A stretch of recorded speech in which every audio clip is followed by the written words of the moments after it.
With 6 games to go in the regular season, the Tribe controls their playoff fate. 1 behind Tampa for the top spot on the wild card, and 1 game in front of Texas for the 2 seed. The Indians host the White Sox for 2 games, a team they have beaten 15 out of 17 times this year. Ubaldo Jimenez has pitched like a Cy Young candidate in the second half, and he takes the ball next as the Tribe's trek toward the postseason continues next on Sports Time Ohio.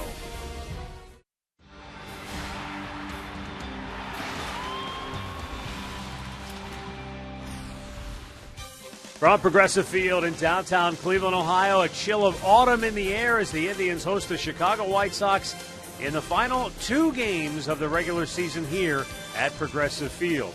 Hi again, everyone. Matt Underwood alongside Rick Manning. The Indians come into this series. They've won 4 straight, 9 of their last 11, and they have absolutely taken it to Chicago this year. They've beaten them 12 straight times, 15 out of 17 overall. But at times it has seemed a lot closer than that, Rick, and we looked at the numbers. 7 times it's been a 1-run difference. Yeah, and I mean, it's a lot closer than you think when you look at the final numbers. They've done it in walk-off fashion. They've had some home runs, and it's been a lot of fun for the Indians this year. Look at 106 to 51. Every category you look at, the Indians have bettered them in. 22 to 10 in home runs. They've beaten up on their bullpen. Their starters have pitched much better than theirs. So it's been total domination by the Indians, and that's why you win 15 out of 17. It's something that doesn't happen very often. And it's no time to let up if you're the Tribe, with everything on the line as we go down the stretch here in 2013. Ubaldo Jimenez, who has pitched truly like an ace since the All-Star break, will take the ball for the Tribe here tonight as they look to stay red hot against Chicago. The play-by-play is coming up next.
And we welcome you into Progressive Field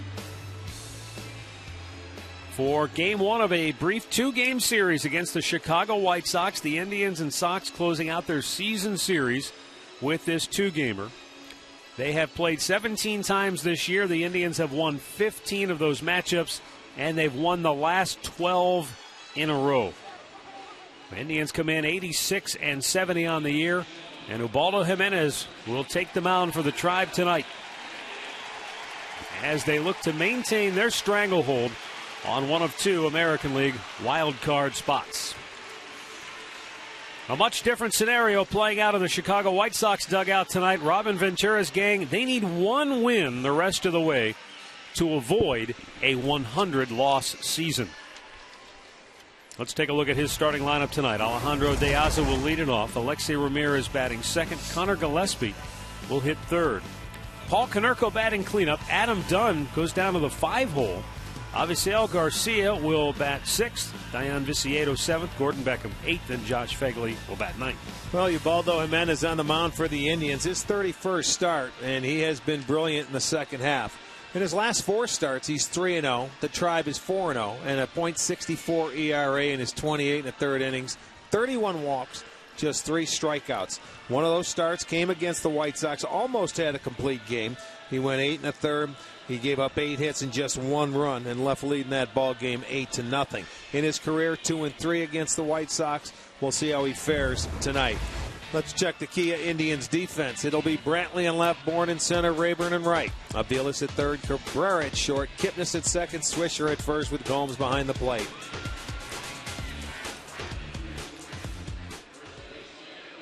Bruce Dreckman will call the balls and strikes. Mike Everett at first, Tim Welke at second, and Dan Bellino down at third. Ubaldo has just been dynamite. He has pitched so well for the Indians in the second half of the season, and the story has now been picked up just about by everyone. We've seen a lot of stories written about it. We've seen some broadcast reports, talk on the radio, and with good reason. Ubaldo has pitched very well. Look at that. You know, it's funny, the wins and losses, it doesn't transfer into wins and losses. He had more wins in the first half, but he has pitched much better in the second.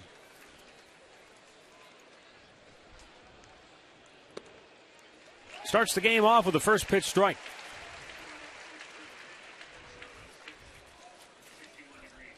.61 degrees our game time temperature, and a pretty good breeze blowing in tonight. Liner to short, caught by Cabrera, 1 away.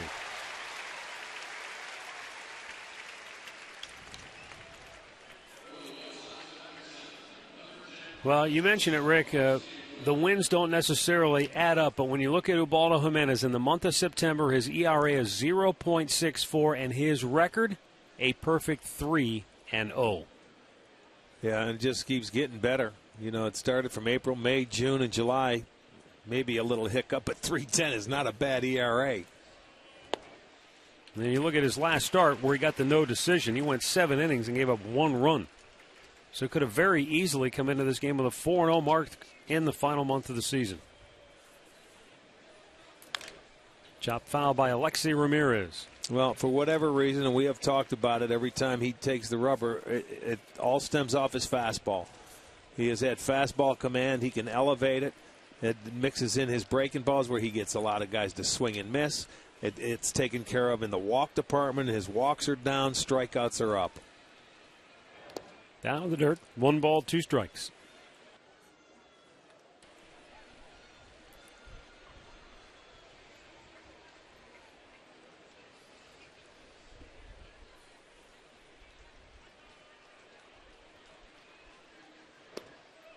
Strike 3 called.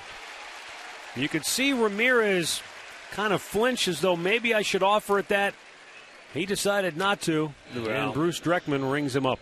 Well, awfully close. It's a fastball away, and it's sitting right down there, and that's a pitcher's pitch. If he gets that pitch, or if both pitchers get that pitch, hitters better start swinging. Don't leave it into the hands of the umpire. It was close, but it looked a little low. 2 down now for Connor Gillespie. And a fastball strike.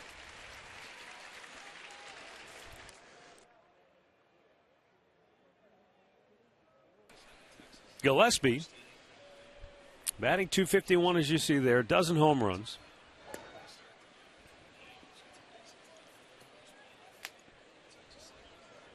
Jeff Keppinger, who had played some third base this year for Chicago, he's shut down the rest of the year. He's going to have shoulder surgery, something that Robin Ventura said was bothering him as far back as spring training, but he was able to play through it. But time now to get it taken care of and healed in time for next year. Gillespie, guy came over from San Francisco. At times he has swung the bat very well against the Indians. That 1-2 pitch down in the dirt. In particular, Gillespie has gone 4 for 6 against Ubaldo. So this left-handed hitter who primarily keeps the ball in the middle of the field, he'll try to shoot it to left.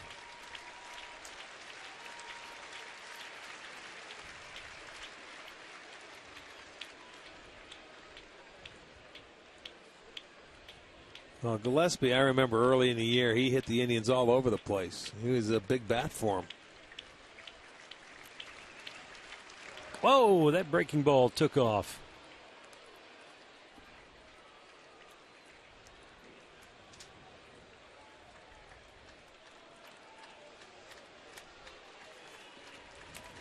Full count for Connor Gillespie with 2 down here in the first inning. And the payoff pitch is a fastball hit in the air to center. Michael Bourne is there. And the White Sox go 1-2-3. The Indians are coming to bat when we come back.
All right, here's the Indians starting lineup tonight for Terry Francona, brought to you by Progressive, making it easy to bundle your home and car insurance. We'll get through it quickly here. Bourne, Swisher, Kipnis. Santana DHing Rayburn, then Cabrera. Gomes, Brantley, and Aviles.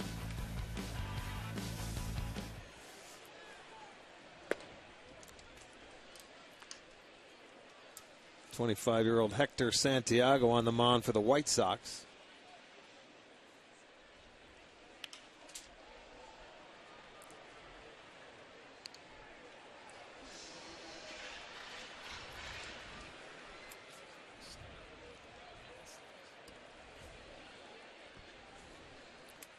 Santiago, the left-hander's 0-2 pitch, and Bourne just got a piece of that to stay alive. You look at Santiago on the year, his 23rd start, 34th appearance, 4-9 of 353. His last start came against the Indians back in Chicago. He went 4 innings, gave up 6 hits and 3 runs. Grounded towards second base. Gordon Beckham will throw out Bourne, 1 away. Let's set that White Sox defense for you. It's going to be Viciedo in left, Deasa in center, Garcia is in right, Gillespie at third, Ramirez at short, Beckham is at second, Konerko at first, Fagley behind the plate. And they moved out of the cellar when it comes to fielding percentage because Houston took over that lead. Houston now with 119 errors, the Sox with 117.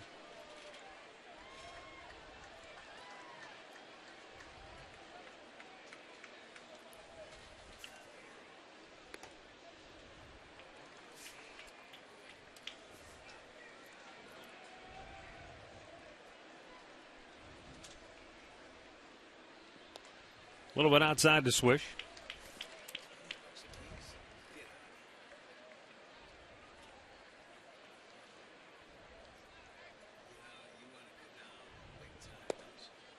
There's a called strike, and it's 2-1.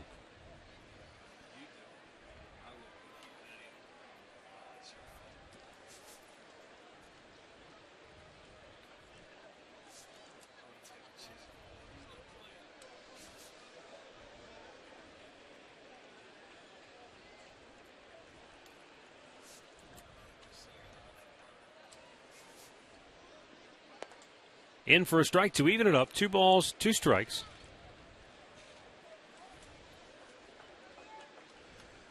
The key is with Santiago with his start, man. Remember, they laid off a lot of pitches. They didn't chase. He got ahead of a lot of hitters early. And then they worked their way back into the count. He ended up walking 3 and striking 3 out, but he was ahead in the count early. High and foul, and out of plate on the right side. And he gave credit to that Indians offense for laying off some pitches that he thought, was pretty good. He was a little upset when they took him out of the game, but it was because of his not throwing strikes.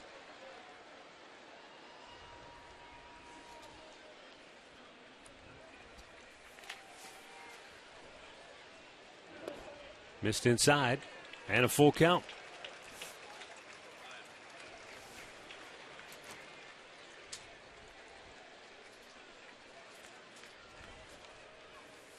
Jason Kipnis waits on deck.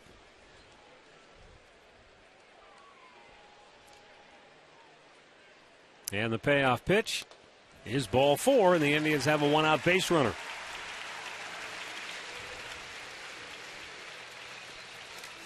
Well, the Indians coming off of their last scheduled off day of the regular season. With more on that, here's Katie Witham. Well, it was perfect timing for the Indians. That's what Jason Kipnis said for that final off day. He preferred to just get away from baseball. He told me he did not watch any of the games. It was his moment to just kind of recharge, get a good meal in him, get a good night's sleep, because he said they know as a team that these next 6 games are the most important. There's going to be a lot of pressure on. So it was kind of their last moment to just relax and get refreshed. Try to be as normal as possible. You know what? You're right. It is a perfect one because a lot of teams, played on Monday.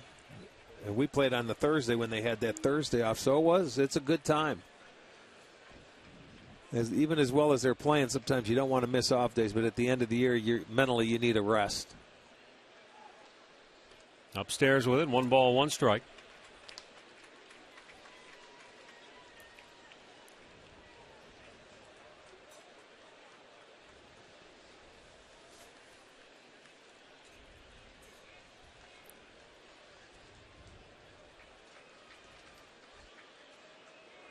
Kipnis yanks it foul down into the seats.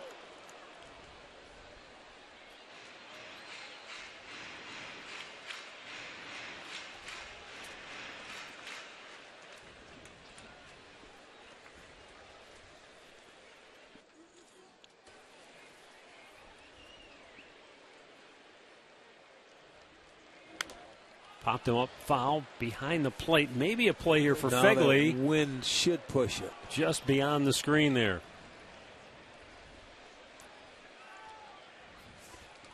So 1 ball, 2 strikes with 1 on, 1 out here in the first.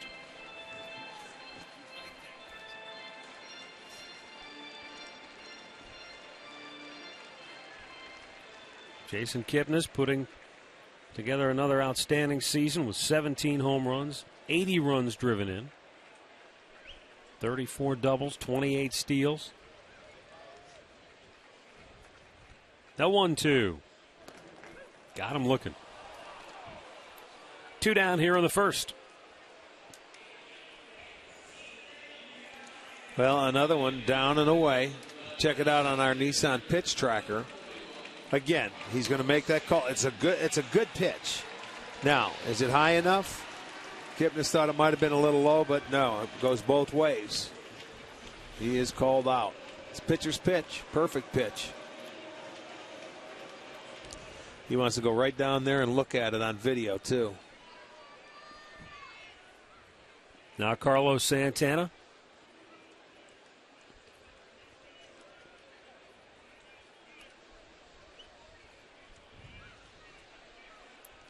Santana has hit in 14 out of his last 17 games.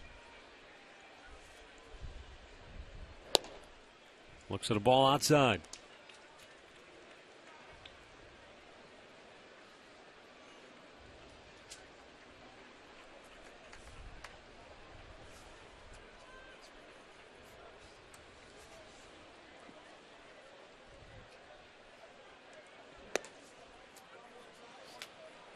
One ball, one strike.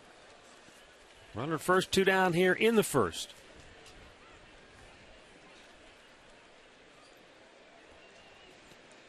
Hector Santiago taking his time. And that quick release is bounced towards second base. Beckham spins around and throws on the money to get him. And the inning is over. After 1, no score.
Second inning for Chicago. Paul Konerko, Adam Dunn, and Avisail Garcia.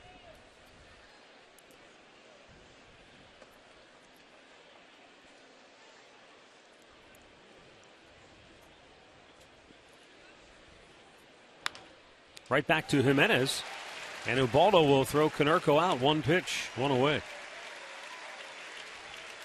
Ubaldo has been a different pitcher since the All-Star break, and he talked to Katie Witham earlier about his trials and tribulations of late.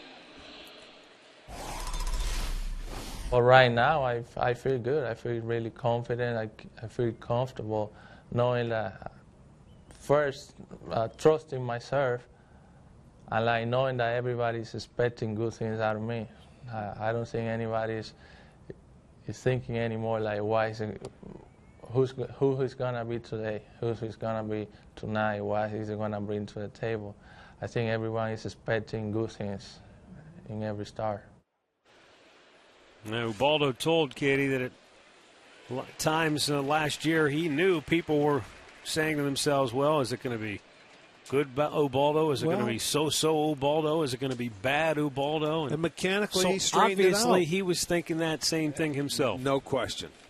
No question about it. Upstairs with it, 1 ball, 2 strikes. Confidence plays a big part in this game. And, you know, when you're expected to come in and be a certain person, then nobody has even seen you before pitch, well, other than television. It's a good pitch right there. Wow. Good pitch. Maybe a bit outside. Well, they're sitting out there and his ball comes back in. Okay, that's high enough.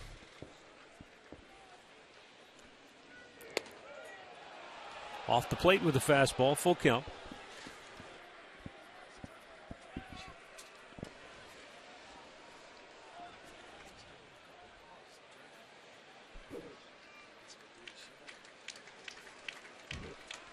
And the payoff. Strike 3 called. Not going to get 3 in a row. That's exactly right. He got 2 pretty good pitches out there, but he's not going to get the third. 2 strikeouts, both of them have been called. Let's take a look and see. I mean, this one's much higher, but it is the exact same spot as the other 2 were. This one, the only thing I could say is that the first 2 might have been low. But he gets the call, gets the out. And 2 down now for Garcia. The former Tiger batting 6th tonight. Chops the first pitch to short. Long throw for his dribble. And he had to pull Swisher off the bag. So an infield hit for Avisail Garcia. And the White Sox have a 2-out base runner. Well, good effort by Cabrera here, and you have to make a perfect throw because Ubaldo jammed him. But as you're jumping and trying to throw, difficult play. That's the one that Jeter used to make, you know, all the time. But the throw a little offline, it'll go as an infield single.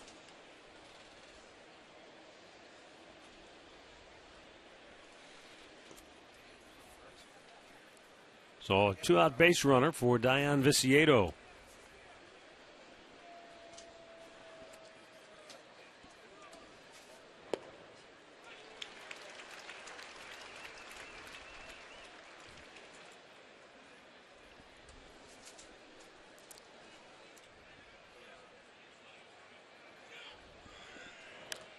Really jammed him. And he just did get a little lumber on that.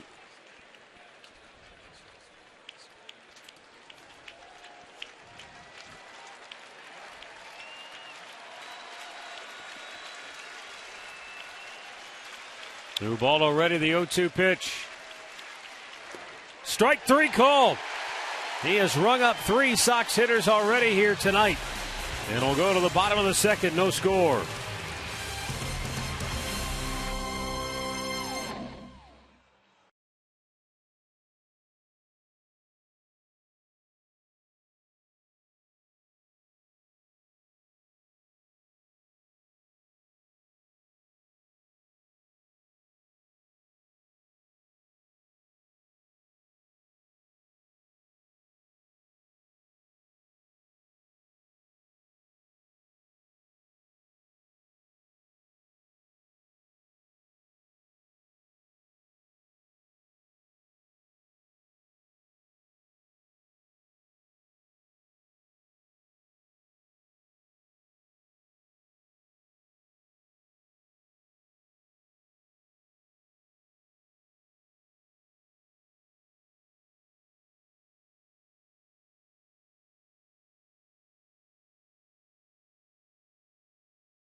Baseball is brought to you by McDonald's, now introducing 3 exciting new Quarter Pounders, and by Kia.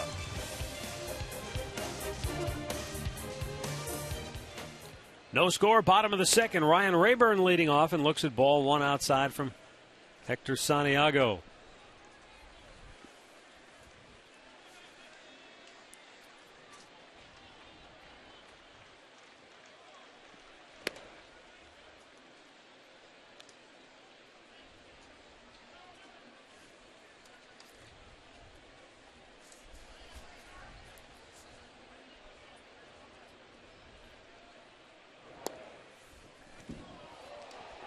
Rayburn says, whoa, wait a minute now.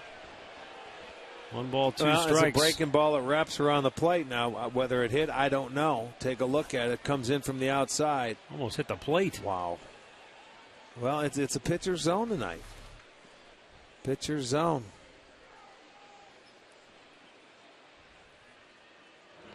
That hit him. So Rayburn will take his base. The Indians have their leadoff man aboard. You know, every once in a while you see pitchers do this. He just made a pitch that he gets help on from the umpire. Then he tries to throw one inside. I think he did. Go to the back foot slider. Back foot slider, yeah. I mean, why go in there when you just made a pitch and he just gave it to you? Why not try the same pitch again? He would have been able to hit it. Why do you want to change location and go inside? He did. He hits him, and Rayburn takes first base.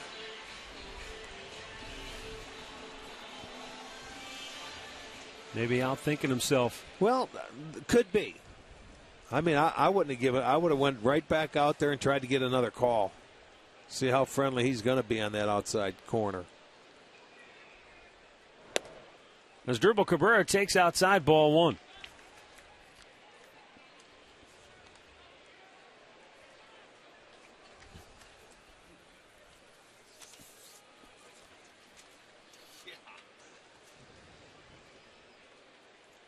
Cabrera 16 hits in his last 16 games, with a dozen runs batted in, and he scored 8.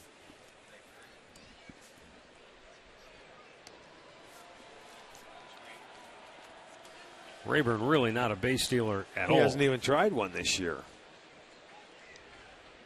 That's what he's laughing at Konerko. He says, where do you think I'm going?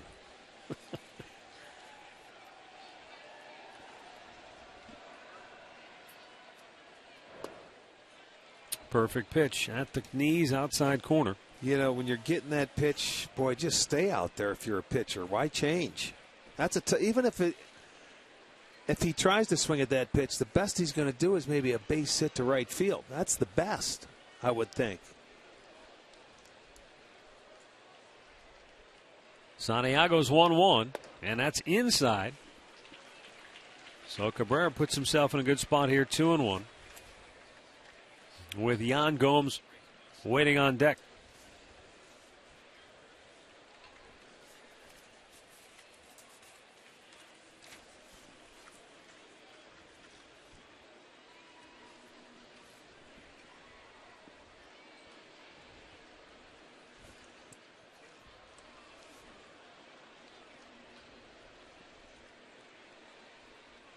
Another throw to first, and again Rayburn easily back. He's not going anywhere.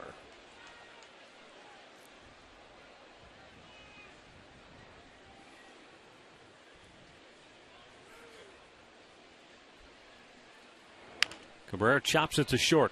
Ramirez goes to second. That's all they get. So 1 down, and his Dribble Cabrera is at first. Our keys to the game brought to you by Akron Children's Hospital. For Ubaldo Jimenez, continue to be dominant, which is exactly what he has been. Yes. Down the stretch. And he's been that way the first 2 innings. Get the early lead and add on. The Indians this year, when they score first, an incredible 63-24.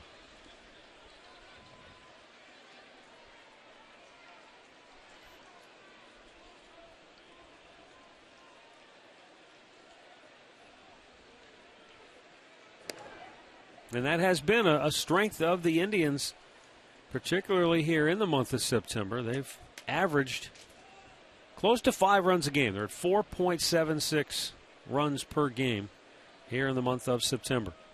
And with the way they've been pitching, well, yeah, you win a pretty couple good games 2-1.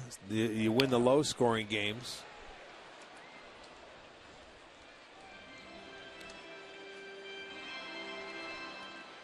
Now, I mentioned the way they've been pitching.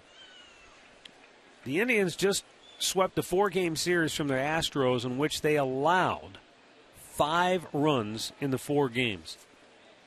The 4-game sweep that they pulled off previously against Chicago, they allowed 5 runs in those 4 games. Boy, that's hard to do. No matter what your offense, that's hard to do. That's a good job by the pitching staff, no question.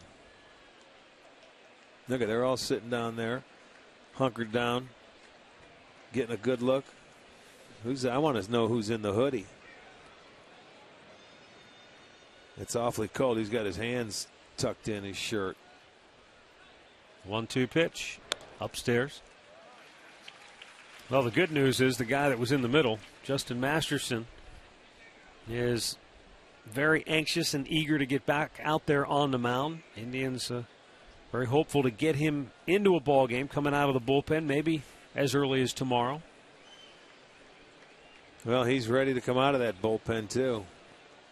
He wants to do anything he can. Anything he can to help. 2-2. Gomes drives a ball into left field. Viciedo plays it back. And Cabrera stops at second base. So Yan Gomes delivers the Indians' first hit of the night. And the Tribe has 2 on with 1 out. Our great clip of the game from Sunday, Michael Brantley with 3 hits on the afternoon. Great clips, it's going to be great. And Michael Brantley has hit in 7 straight, going 11 for his last 26. Couple RBIs right up the middle off the left-hander. Well, this has been his strength all season long. He has batted .360 with runners in scoring position. And he's been really good when the chips are down and it's a 2-out RBI situation with runners in scoring position. Like Brantley says, he says, hey, look, doesn't matter 1 out, no outs, 2 outs. My job is to get the guy in when he's in scoring position. And it just so happens that he's gotten a lot of them in with 2 outs, which is the toughest hit to get in baseball.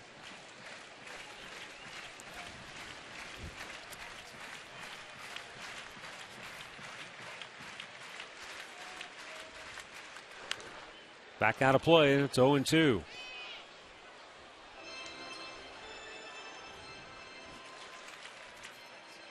Hector Santiago. And a bit of a jam here in the second with 2 on and 1 out.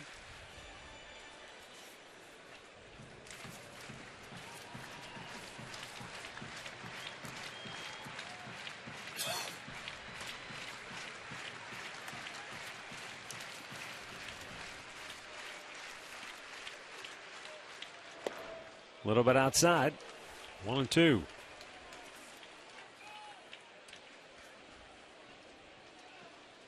In Santiago's last start against the Indians, he only gave up the 3 runs, but he burned up a lot of pitches, 94 pitches in just the 4 innings. And remember, he was ahead of all the hitters, and he let them all back into the count. 2-2, 3-2. He only walked 3, struck out 3, but his manager was saying, all right, here you go.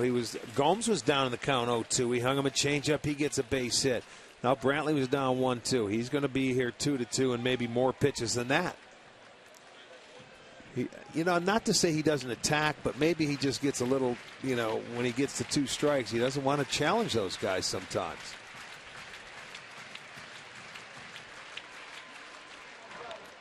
Brantley fouled that off the end of the bat. Good change of pace by Santiago, and Michael did well just to get a little piece of that. Little curveball.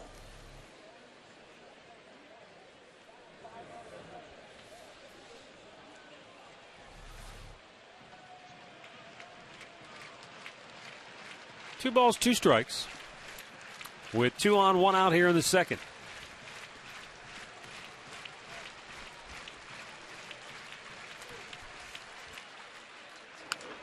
Bloop towards center field. That's dropping, and it's going to get down. Coming around third, Cabrera got a good jump. He's going to score, and the Indians will strike first. They lead it 1-0. Brantley's 69th run batted in on the year. Yeah, keep right on rolling, Michael. So the hit batter comes around and hurts Santiago.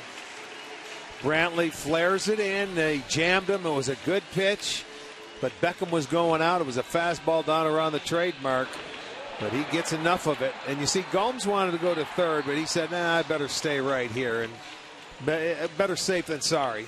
You're in scoring position, but the Indians break on top. It's a 1-0 ball game, and for Michael Brantley, his 69th RBI. And now an 8-game hitting streak, with Mike Aviles coming to the plate. Aviles batting 9th here tonight as the Indians make Santiago work, driving his pitch count up, trying to keep the pressure on now. See, those two guys that are on base now that have both the hits, Santiago had them both down 0-2 into counts. Brantley pops the first pitch up on the infield, and the infield fly rule in effect, 2 down.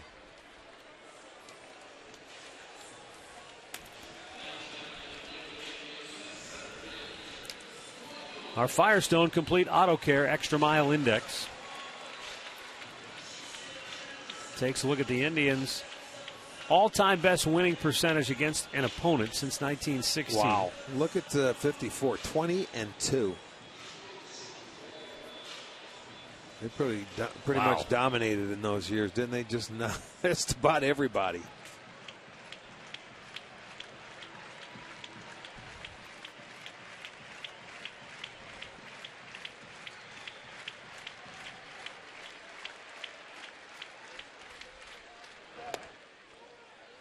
Called strike over the outside corner to Michael Bourne, who grounded to second his first time up.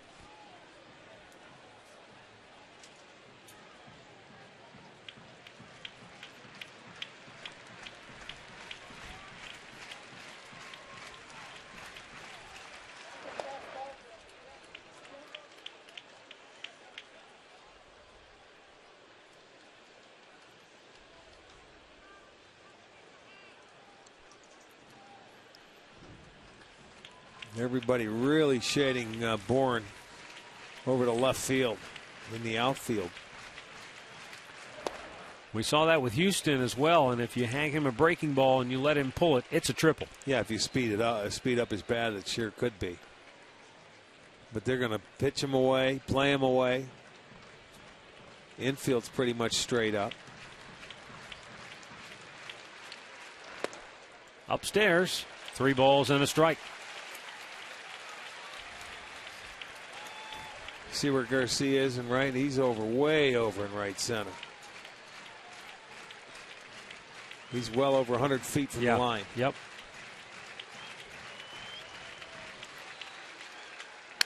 Brantley pulls it, but it's on the ground and right into the glove of Konerko, and the inning is over. Indians get on the board first. They lead it 1-0 after 2.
The Indians have a 1-0 lead as we go to the third inning now.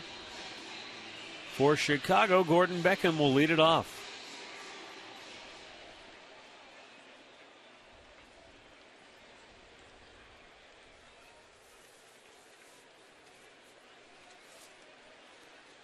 Ubaldo with a first pitch strike.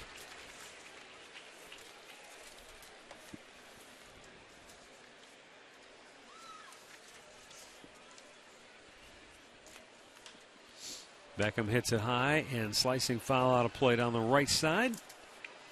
0-2 the count. White Sox second baseman has hit in 6 straight. But over his last 30 games, he's hit just 175.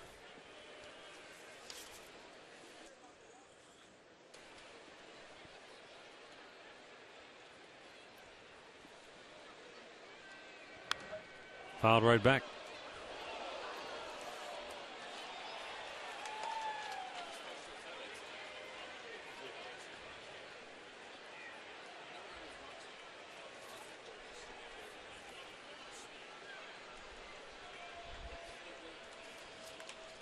That's hit pretty well to left field, but over on the move is Brantley. It really hung up in the air, and it was an easy ball to get to. 1 down.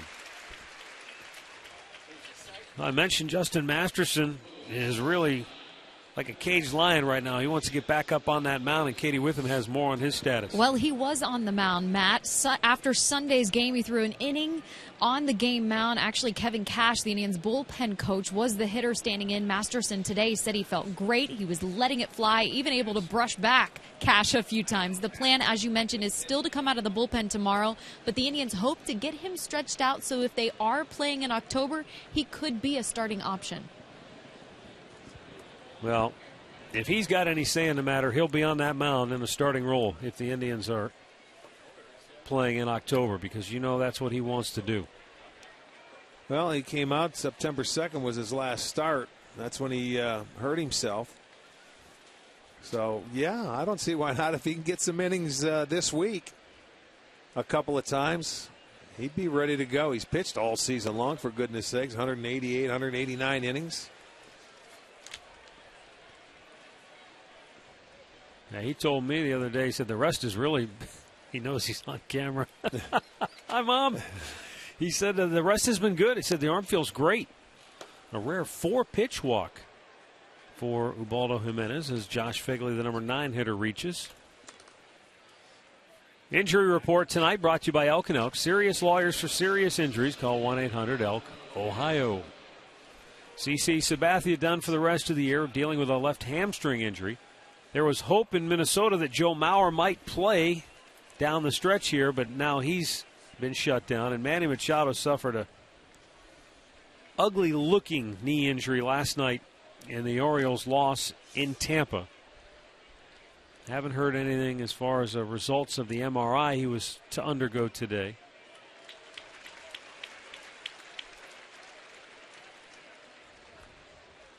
Mike Pocta tells me the information that was released, no tear of the ACL or the MCL, but he did have a tear in the knee. However, they feel he will be back running in 6 to 8 weeks. Wow.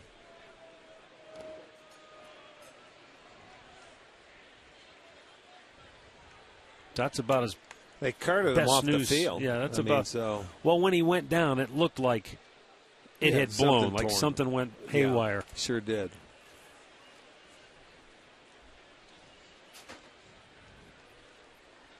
I think when he went down, though, Baltimore's playoff hopes went down with him.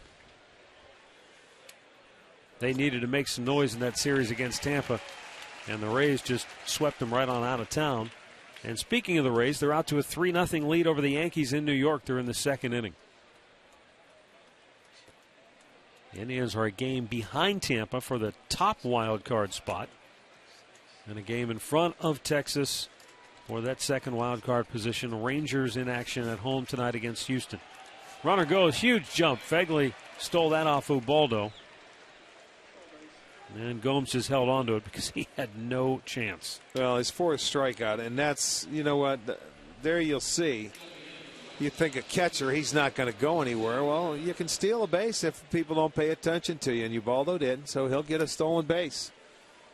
Nothing that Gomes could do about it. 2 down now as De Aza is the 4th strikeout victim for Ubaldo here tonight. Alexei Ramirez was called out on strikes his first time up.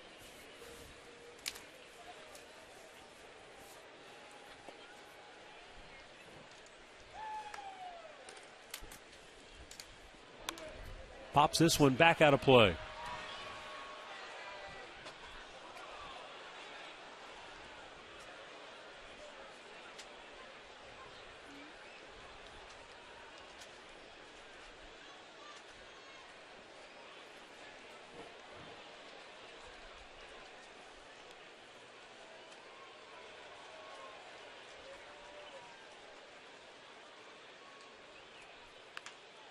Ground ball up the middle. There's Cabrera. And he throws him out to end the inning. We'll go to the bottom of the 3rd. It's Cleveland 1, Chicago nothing.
Enjoy a cold one tonight to stay tuned later in the game for Miller Time, brought to you by Miller Lite.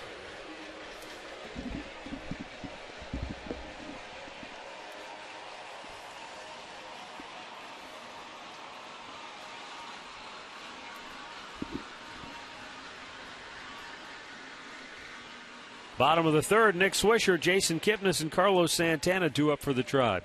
Swisher drew a walk his first time up.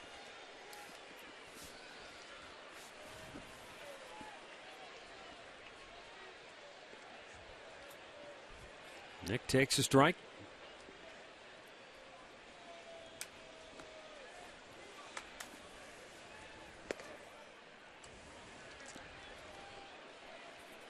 And the count quickly 0-2. Well, he did that a number of times last inning, and Gomes got a hit in after an 0-2 count. So did Brantley.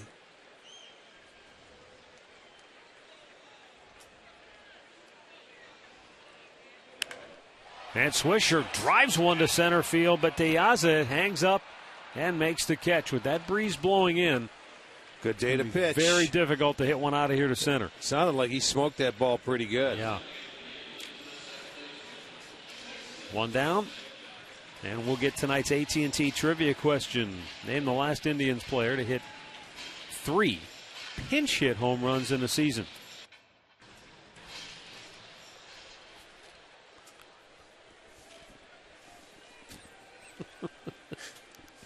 We'll have the answer coming up later in the game.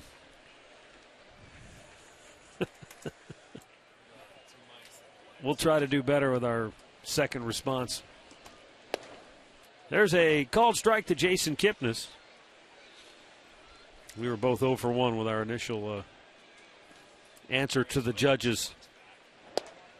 And another strike, 1-2.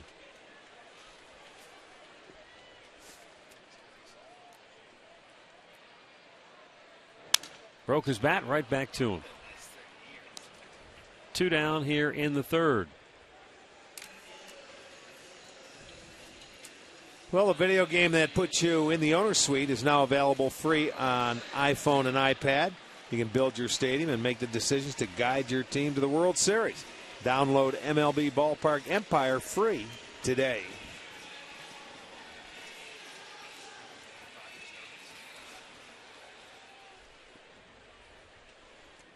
Carlos Santana grounded out his only time up.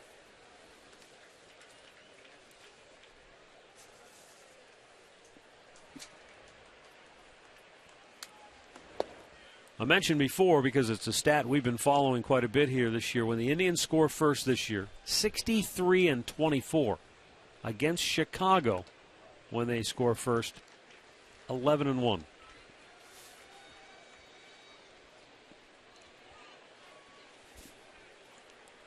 Two down here in the third. Santana taking 3 balls and a strike. Ryan Rayburn would be next.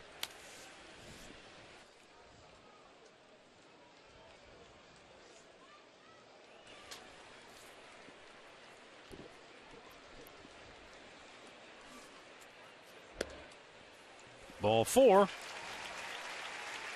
Second walk issued by Santiago, and the inning stays alive for Ryan Rayburn, who was hit by a pitch his first time up.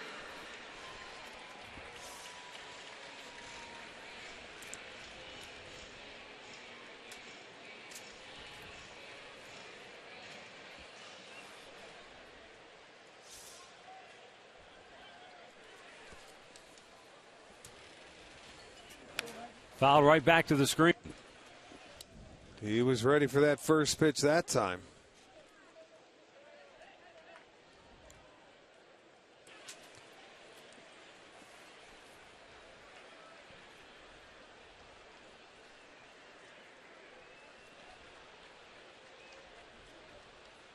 The 0-1 up too high. Ball and a strike.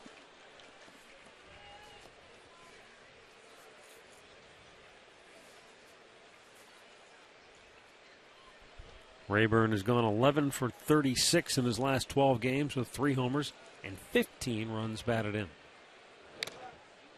Good cut there, but fouled it right back. Well, how about the Goon Squad? When these 3 guys are in the lineup at the same time, when they start in the last 6 games, Indians are 5-1. They're average almost 8 runs a game. Team batting average over 300. I want the Goons. These 3 guys have had a big hand in the Indians' offensive surge here in the month of September. I vote for the Goons. Those 3 combined have hit .345 in their last 6 games together. Upstairs, 2-2.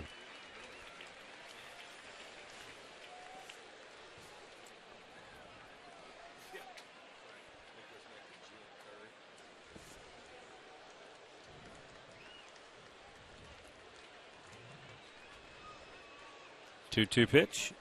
Inside, full count. I think a Goon Squad. I think a slap shot. Yeah. Well, it is a great nickname. It is very good. You know, you're not playing every day. Okay, I'm a Goon. You know, whatever. Ready at the drop of a bat, and that's their slogan. Runner goes. Santana at first. Payoff pitch. Ripped foul.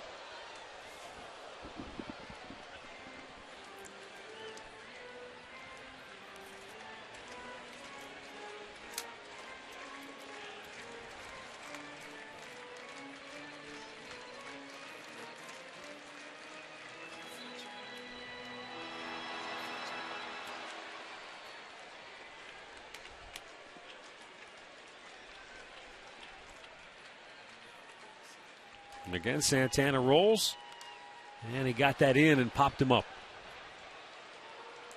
Gillespie at third makes the catch and foul ground, and the inning is over. 3 complete. It's the Indians 1 and the White Sox nothing.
We go to the fourth inning with the Indians leading Chicago 1-0.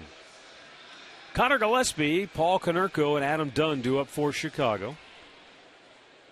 Ubaldo Jimenez has struck out 4. He has walked 1, and he's allowed 1 base hit.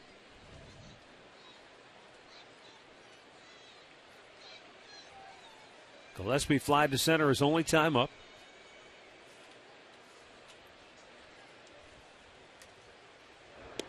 And a curveball just missed, ball 1. Gillespie hitting that number 3 spot because coming into the game he was 4 for 6 against Jimenez in his career.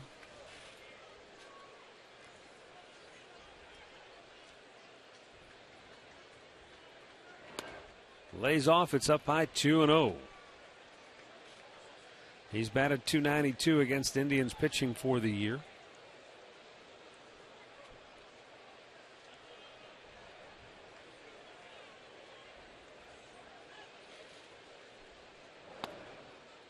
.3-0.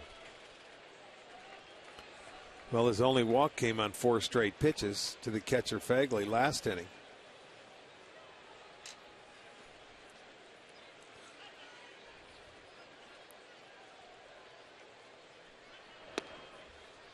Fastball in there for a strike.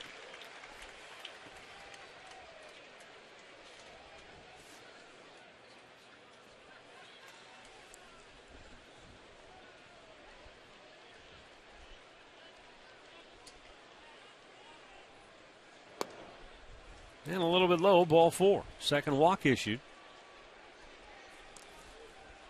White Sox get their leadoff man aboard for the first time here tonight. Well, Indians playoff tickets are on sale now, and don't be left out. Postseason action right here at Progressive Field. You can log on to Indians.com/2013 postseason for more information. In 4 previous September starts, Ubaldo Jimenez had walked a total of just 3 batters.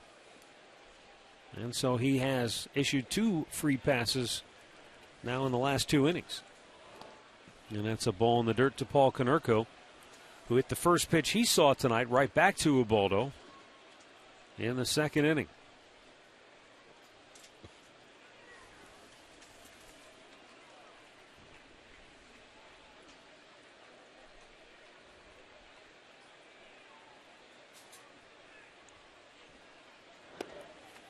In for a strike to even the count of 1-1. 37-year-old Paul Konerko is a free agent at the end of the season. So the question is, will he retire? Will he decide to move on and try one more shot somewhere else? Will the White Sox bring him back? I think that's one big question what they have to answer themselves. Right now, as loyal as Jerry Reinsdorf is, right now it appears unlikely given those who surround the club and seem to have the pulse of things. They say it's unlikely that he would be back next year. But you never know. You don't know. And that's what Robin Ventura says.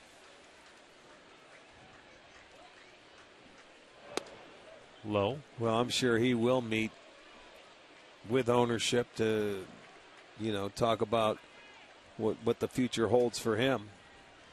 Because if he's not going to be a Chicago White Sox, I don't see him playing next year. You know what I mean? He's through and through a White Sox, and I don't see him going anywhere else.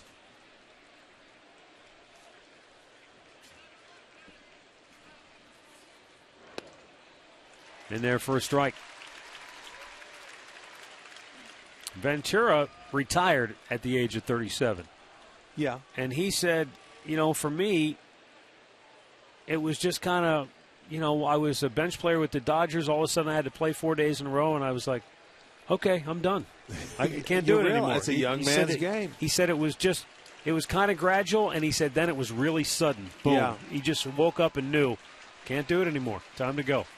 Well, I think if Konerko comes back, he might still be able to DH for you. But, at first base, the everyday grind, it's not an easy thing to do. And for his part, Ventura said, look, I haven't talked to Konerko about it. It's his decision, and no one can make it for him. That is correct. And as for the White Sox and their part in the decision-making, he said that's a conversation that goes on above my pay grade. Right. But one thing cannot be denied. However it ends, Paul Konerko has been a tremendous asset for the White Sox franchise. He helped them win a world championship, and he'll go down as one of their franchise all-time greats. Without a doubt. You go look at the numbers he holds.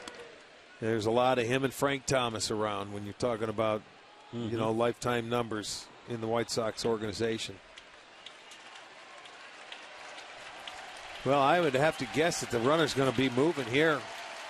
Can't stay still and wait back. Konerko's a double play candidate. Why not try and get a hole going?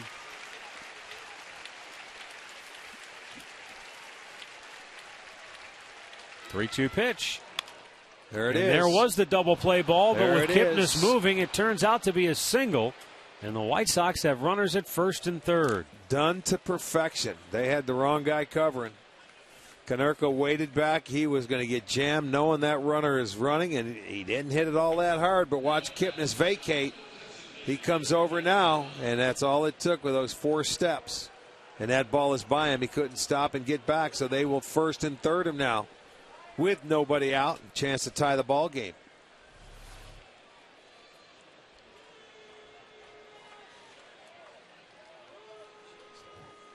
Well, Adam Dunn is the hitter. Adam Dunn was called out on strikes his first time up.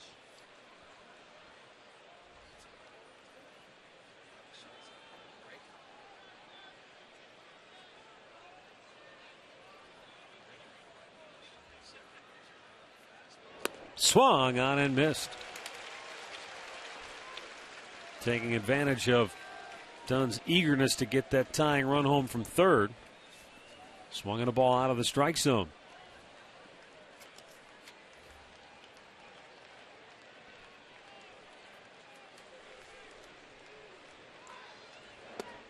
Bullseye. He went right at him with a 92-mile-an-hour fastball, and either Dunn wasn't looking for it,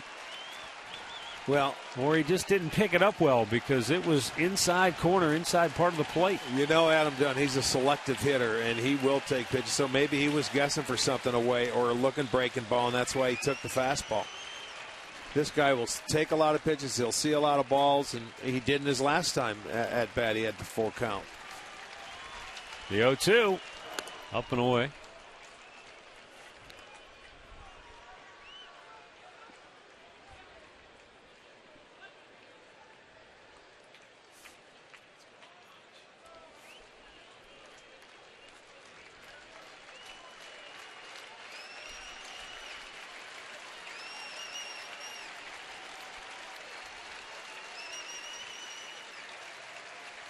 The 1-2 pitch. Up and in. Trying to go inside there.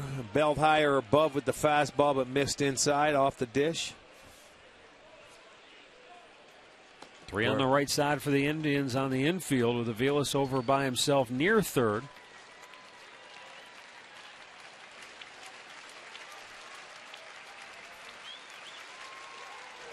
Strike 3 called. He locked him up with a fastball. Boy, what was he looking for? That's what you got to ask yourself. Again, it goes back to the pitch earlier in the at-bat, Rick. He must have been sitting on an off-speed pitch. Yeah, but with 2 strikes and a man on third base, you've got to just look to protect. I mean, that's right down Broadway. He challenged him with a fastball, and it just looked like he locked up. He couldn't pull the trigger. Look at it. He wanted to swing after the fact, but it's great for Jimenez. They get the first out. Now he's a ground ball away from getting out of the inning.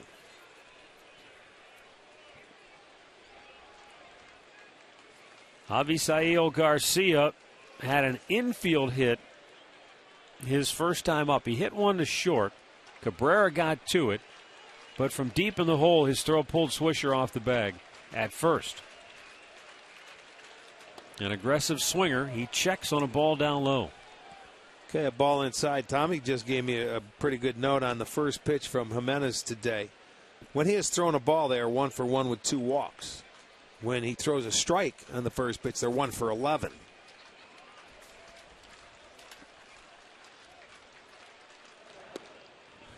Well, he's 2-0 here.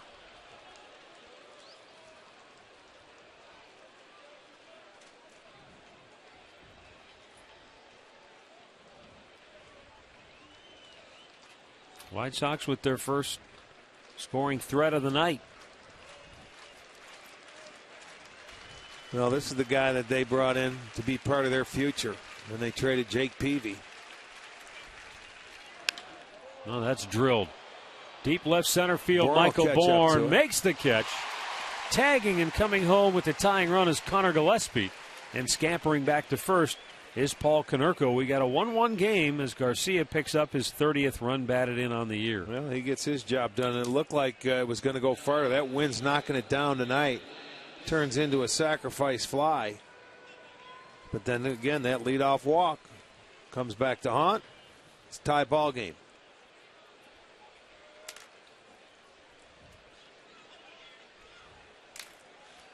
Texas and Houston are underway now down in Arlington. We'll keep you updated on that game, as well as Tampa Bay, New York.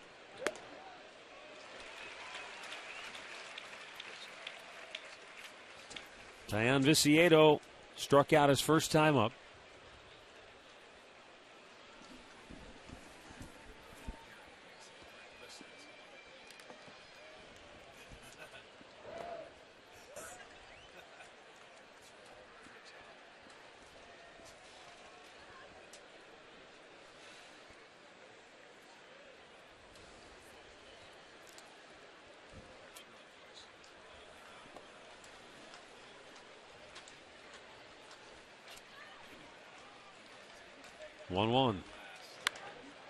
That's hit pretty well. Right center field and off the wall. Played beautifully. Bourne plays it nicely to Kipnis, and having to stop at third base is Paul Konerko. Well, I'll tell you what, that sliced through the wind. That was a line drive, and that was going away from Michael Bourne because the right-hander Viciedo hit it. And that thing came off the wall, and Bourne played it beautifully. Look at a hanging breaking ball. He got top hand on it and smokes it. And now watch how Bourne gets it after one hop. And I don't even know if a good runner was out there if they would have scored as quickly as he got to that ball because it was Paul Konerko. So it'll go second and third now with 2 outs and a trip to the mound by Mickey Callaway. Now that breaking ball by Jimenez just kind of spun up there. And it's been a long inning for Ubaldo. He's at 60 pitches now on the evening. It started with a walk to Gillespie. And now 2 on, 2 out. And Gordon Beckham will be the batter.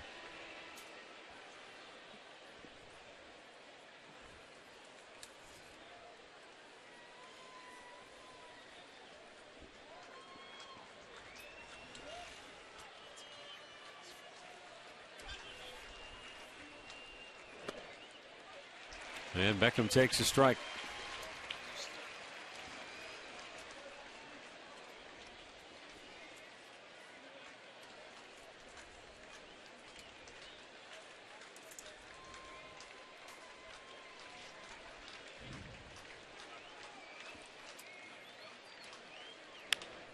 Chopped to short.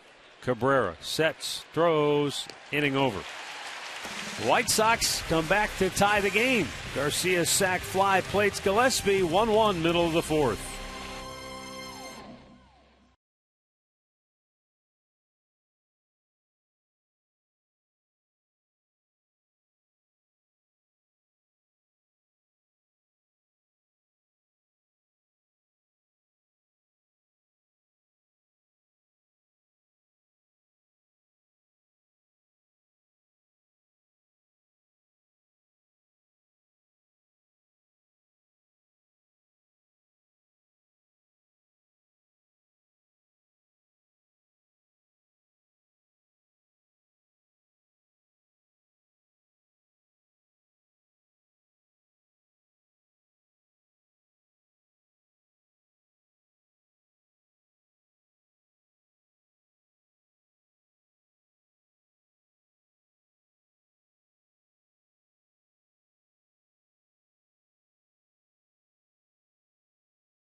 Right now on FoxSportsOhio.com, money doesn't always buy MLB teams a ticket to the playoffs.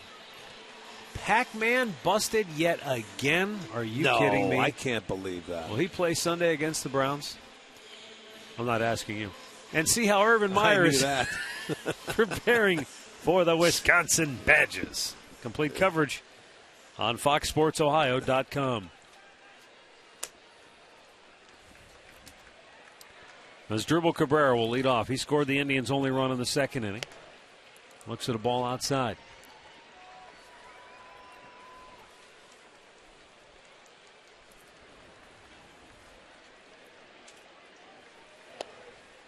At the knees for a strike. And the count 1-1.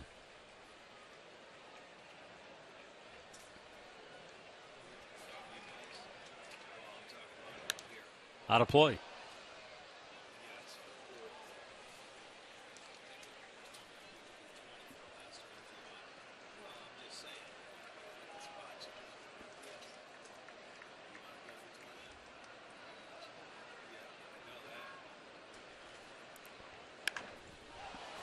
Cabrera sends one high in the air to left field. Diane Viciedo is there.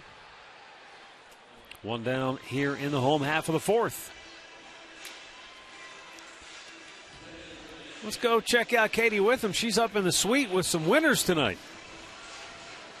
Hey, Matt, I am here in Sports Time Ohio's suite with Brad, one of the winners of the Tweet for Suite that Fox put on. And Brad, I know 1,000 entries came in, only 3 coveted spots here in the Sports Time Ohio suite, and you won one of them. Pretty cool? That's awesome. Once-in-a-lifetime opportunity. Now, I know you're a big Indians fan. You were here at opening day, a couple other games. What do you think? They're making a push for the playoffs right now.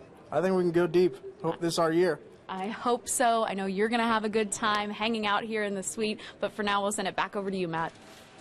All right, thanks, Katie. 1-0, or 1-0 the count on Jan Gomes with a 1-1 ball game here in the fourth inning. Ropes one foul.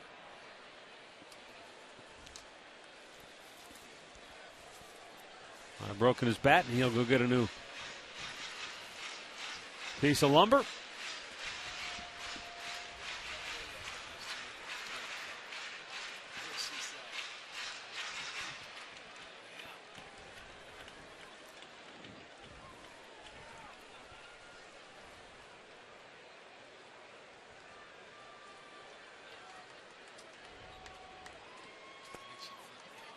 Now 1-1, and Gomes pops that back out of play. Send out our birthday wishes tonight. Michael Orban is turning 104 years old. Michael, very happy birthday to you. Jenny Shakola, Mayfield Heights, is 98. Boris Stefanoff of Independence is 90. And Bill Moeller, 76. Happy birthday to each and every one. Jan Gomes sends one high in the air to center field, but again tonight, tough to get it out to that part of the ballpark when you hit it high in the air. 2 down.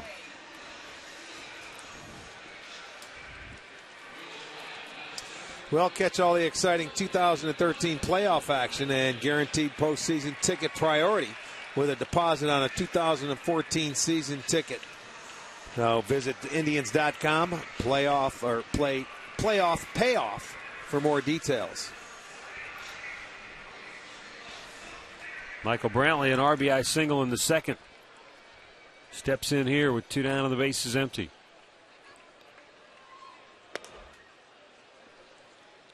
Alyssa Vitolo is celebrating her 17th birthday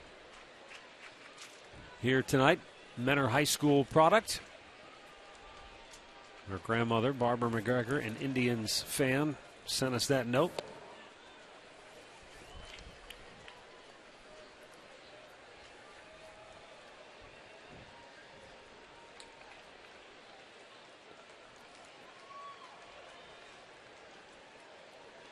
The 1-1. Grounded toward short, backhanded by Ramirez. And the Indians go 1-2-3 for the first time tonight. 4 complete. We are tied at 1.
A wireless receiver only from AT&T Uverse. Rethink possible.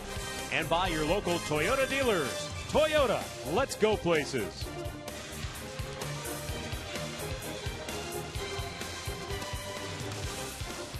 Beautiful shot. Coming in from the water there to downtown. Beautiful night here at the yard. 1-1 our score, 5th inning. Ubaldo Jimenez has made 62 pitches thus far, 38 for strikes. His counterpart, Hector Santiago, just cruised through the 4th inning on 11 pitches.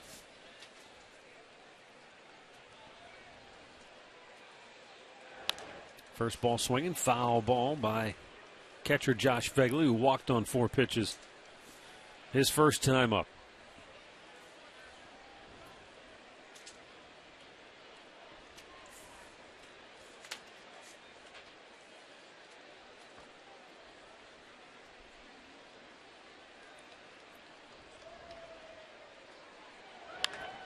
Hit to third. Right there is Mike Aviles. Throws him out, 1 down. And we'll send you back to the Hyundai Studios right now for an in-game update with Al Pawlowski. Hey, Matt, Rick, let's go to New York, where the Rays so far are leading the Yankees 3-0. All 3 runs in the first inning. Matt Joyce got it started, leading off the game tonight with his 18th home run of the season. 3-0 Tampa. They're doing it right now at Yankee Stadium. Matt? All right, thanks, Al. How about the Houston Astros? Out to a 1-0 lead over Texas in the first inning already tonight. Chris Carter getting Houston on the board first. Unfortunately, there's 8 more to go.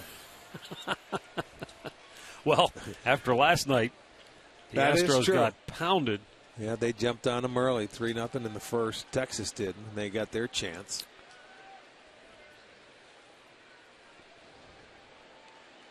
But Houston leads that game early, 1-0. And I was just going to check to see.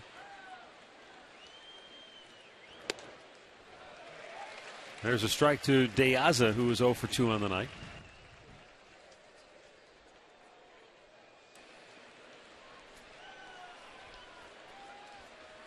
Brad Peacock pitching tonight for Houston. Upstairs. Unfortunately, it's Yu Darvish going for Texas. But he's already given up a run. That's a rarity. He had a couple of no-hitters going against those guys for a long time this year.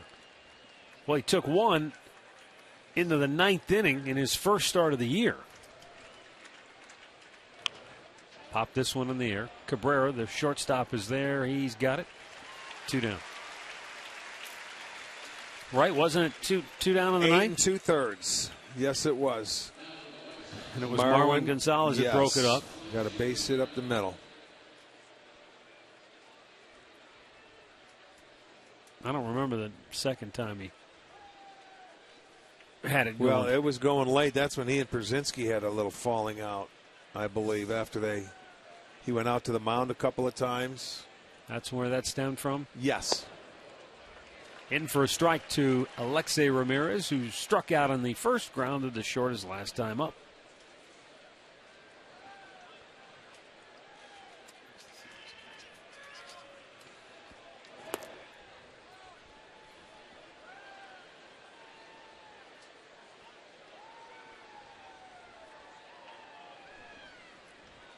(16 of 20) first pitch strikes. You got to love that.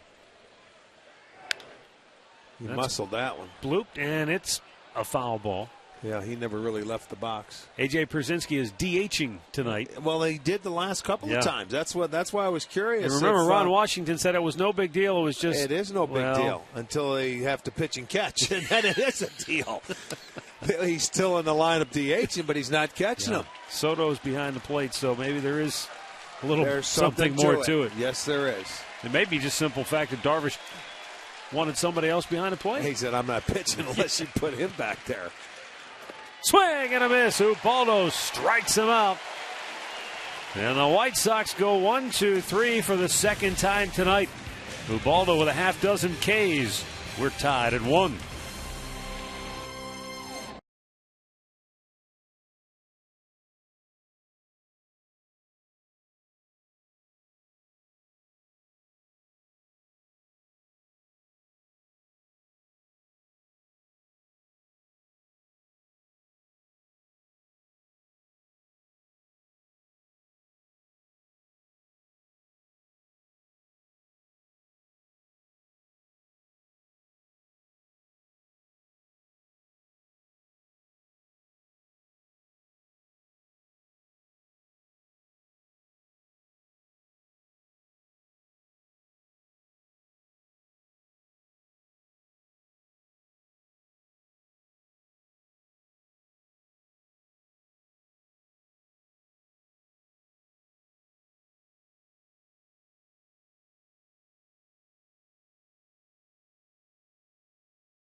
Mike Avila shortened the bunt, took a strike.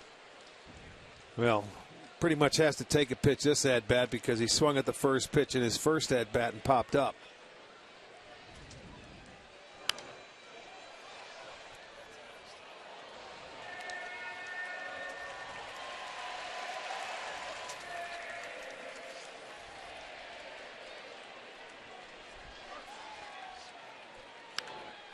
Popped him up. First base, Konerko. Makes the grab, one away.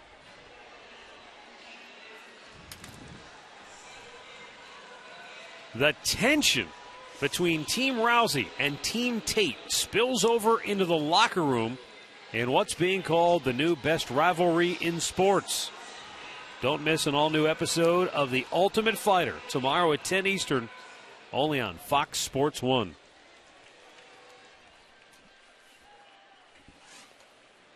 Pitch outside to Michael Bourne. He is 0 for 2 on the night.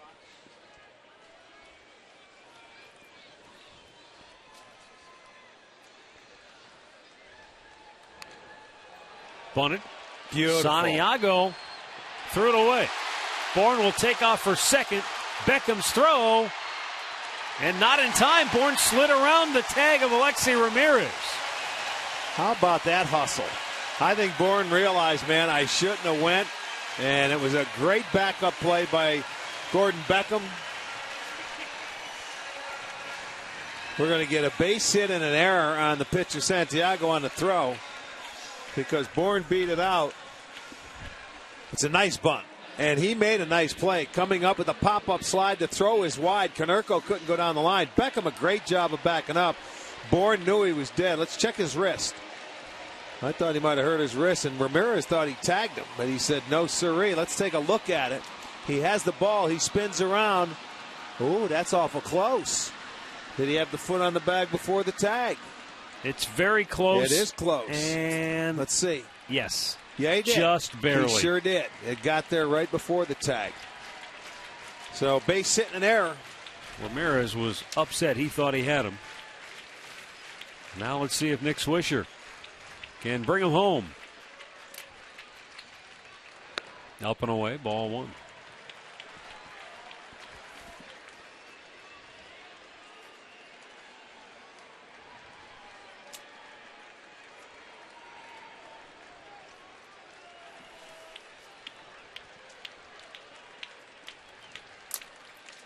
Upstairs, 2-0. Well, he hasn't thrown Nick a lot of strikes tonight. He had a great count to hit in last time and smoked the ball to center field that the wind kept it in, and he walked him his first at bat.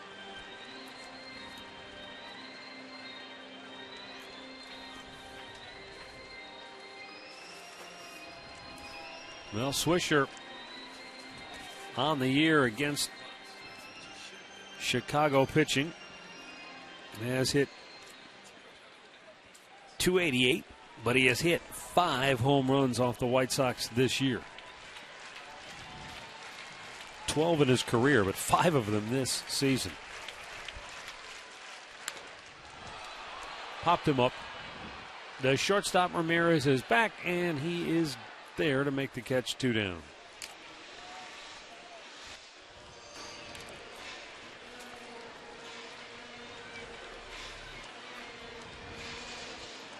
Well, had his fastball to hit, and you don't see him frustrated like that very often. He might have felt he had a pitch to handle and hit hard, and he popped it up. So, brings up Kipnis now with 2 outs. Well, here is Jason Kipnis, who struck out on the first, tapped one back to the mound his last time up. And he pops this one up to shallow left. So the Indians cannot take advantage of the error by Santiago. And we'll go to the 6th, still tied at 1.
2013 Major League Baseball postseason on Fox.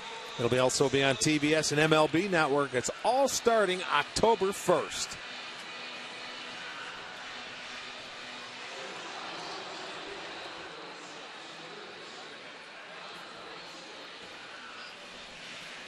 Ubaldo Jimenez coming out here for the 6th inning.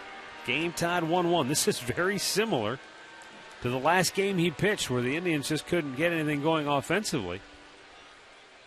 And that was a 1-1 game where he came out and they ended up winning it 2-1.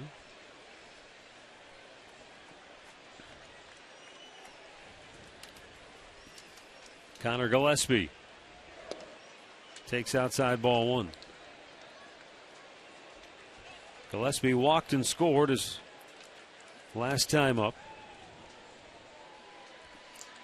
Well, Ubaldo has gone out there in 11 straight starts, allowing 3 earned runs or less.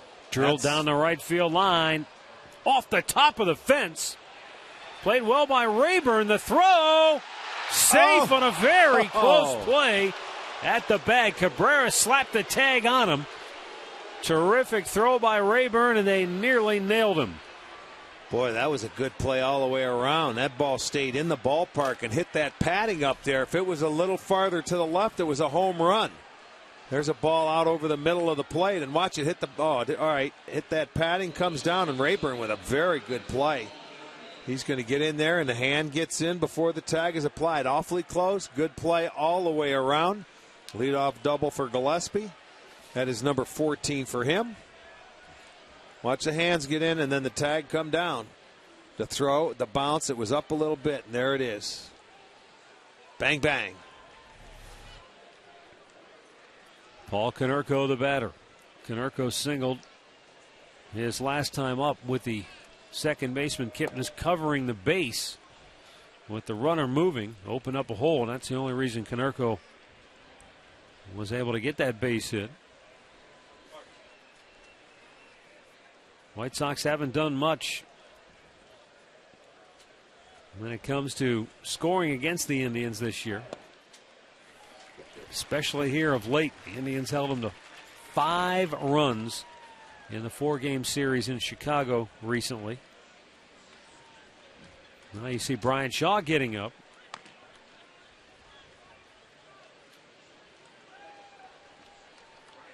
And this is the difference with how Terry Francona has managed here in September, especially lately. Oh, big break right there. Konerko thrown out, 1 down, and Gillespie has to hold at second.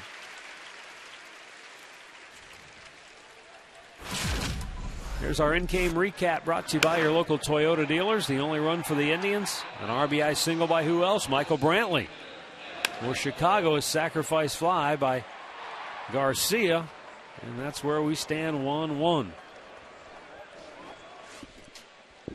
You know, if this is a game in June or July, you know, he's going to stick with Ubaldo Jimenez and probably let him get to his pitch limit or wherever he feels like he's comfortable. But with each and every game, so important for Francona, the leash gets a little bit shorter for the starting pitcher. Well, and for Ubaldo today, as I mentioned, that was the first time they got an out after Ubaldo threw ball 1.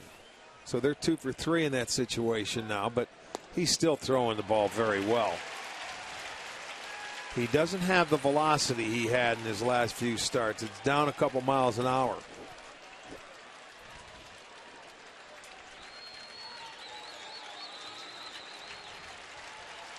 He's quickly 0-2 on Adam Dunn.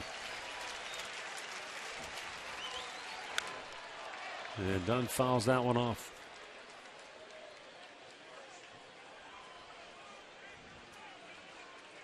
This is the 3rd straight time for Adam Dunn being down in the count 0-2.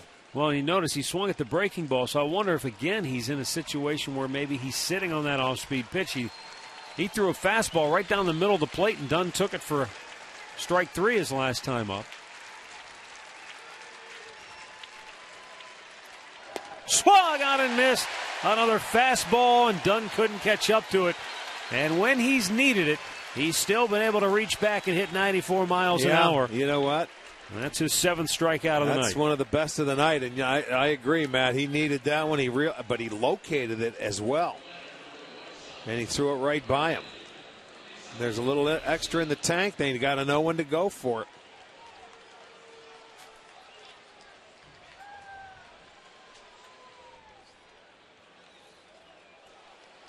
Avisail Garcia singled in the 2nd, an infield hit, and then drove in the White Sox only run with a sacrifice fly in the 4th.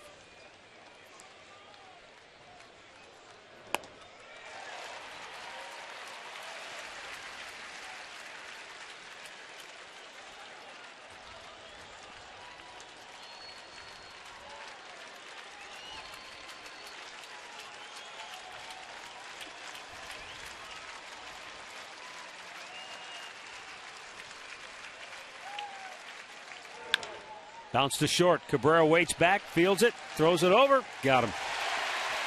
Another terrific job of pitching by Ubaldo Jimenez. Works around the leadoff double.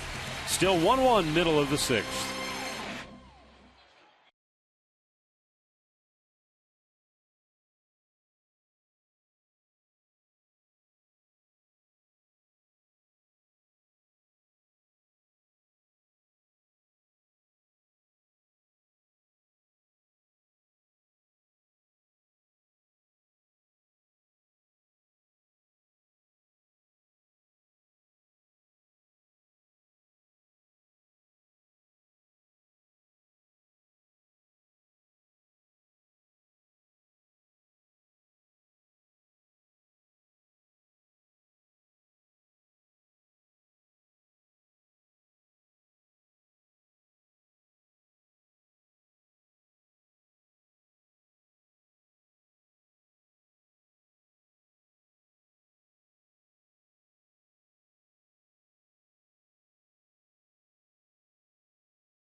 Of the 6th inning.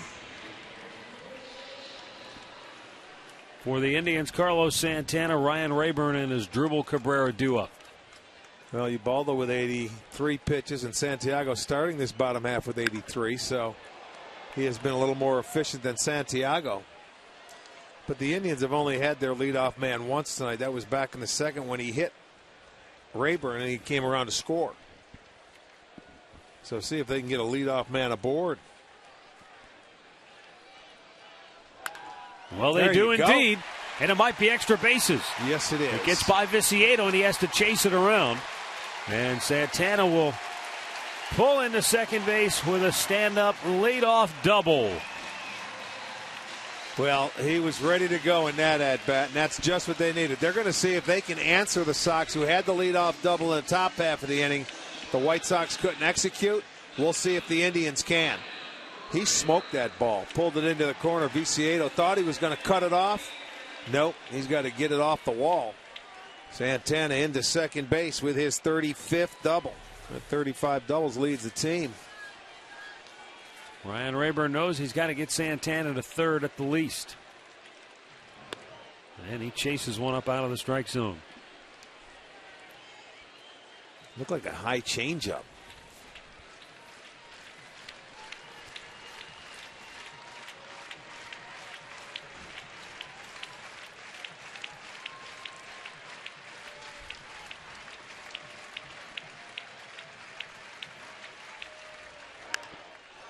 Not going to get it done.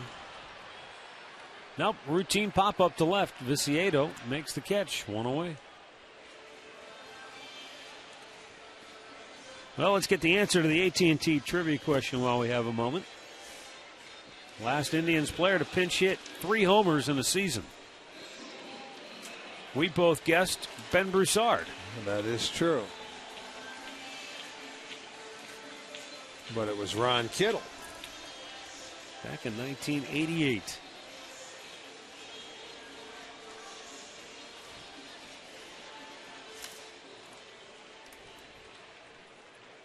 All right, so is Dribble Cabrera. 0 for 2 on the night. He is the batter now.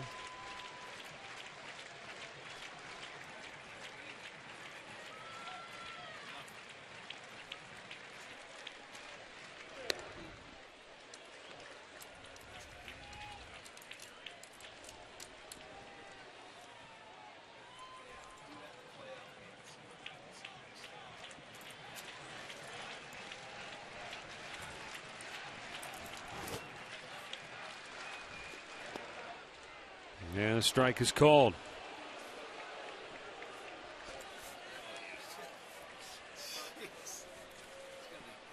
There's Dribble Cabrera, who has swung the bat much better here in the month of September, especially from a production standpoint. And he's trying to come through again for the Indians here in the 6th. In the air to right field, Garcia over. He'll make the catch. Santana goes to third, but now there are 2 down in the inning. So that will leave it up to Yan Gomes. Well, if you'd like to take a break from the Cleveland winter and spend some time out in sunny Arizona, come on out for the Indians baseball and spring training. 3 great spring packages to choose from. Plan your trip. You can call 1-855-298-5444. See if Yan Gomes can come through in the clutch here. Gomes singled his first time up. Fly to center in the 4th. Fouled that one off. Well, I'll tell you what, this 3rd time through the lineup, they've been very aggressive against Santiago. They've been swinging at a lot more pitches earlier in the count because he's proved he can go down and get you down 0-2. 6 batters have seen 13 pitches this time through the lineup. The 3rd time. Now they have 2 hits so far, but have not been able to get across the plate. 3rd time through the lineup. I have no problem with that because he has been getting ahead, so they're figuring, hey, maybe some of his best pitches are going to be early, and then he starts nibbling and throws it around, so that they are going to make some outs early. That's okay if you get a plan and you get the pitch you're looking for. There's nothing wrong with it. Ground ball to short, and Alexei Ramirez will throw him out. Another goose egg on the board. 6 complete. We are still tied at 1.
Baseball is brought to you by Panini's, with 18 locations in Northeast Ohio, and by Levin.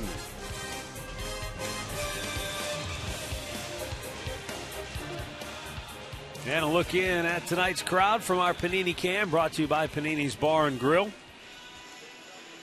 Tomorrow night, the final home game of the regular season. Indians and the White Sox close out the homestand tomorrow night.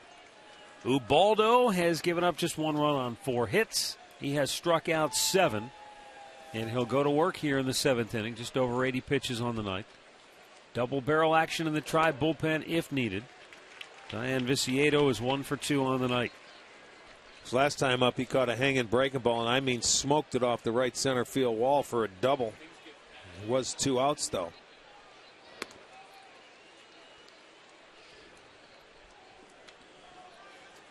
Of the 4 hits, 2 of them have been doubles. Viciedo and Connor Gillespie, of course, who had the leadoff double in the 6th inning, but he never advanced from there.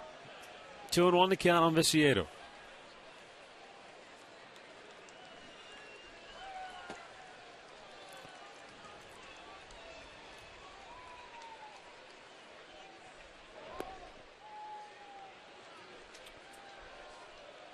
They're in the 5th inning now in New York. Tampa Bay still leads the Yankees 3-0.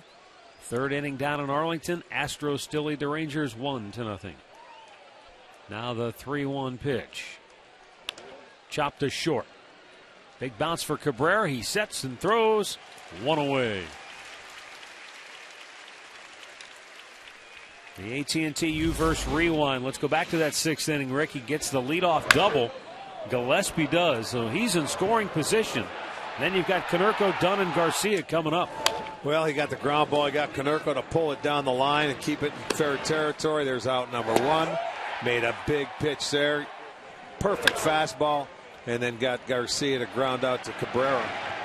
Well done. But then in the bottom half of that inning, same thing happened. Turnabout is fair play. Yeah, the Indians get the leadoff double, and then they can't do anything with it. Gordon Beckham singles right back through the middle. And a 1-out base runner for Chicago here in the 7th with the number 9 hitter, Josh Fegley, coming up.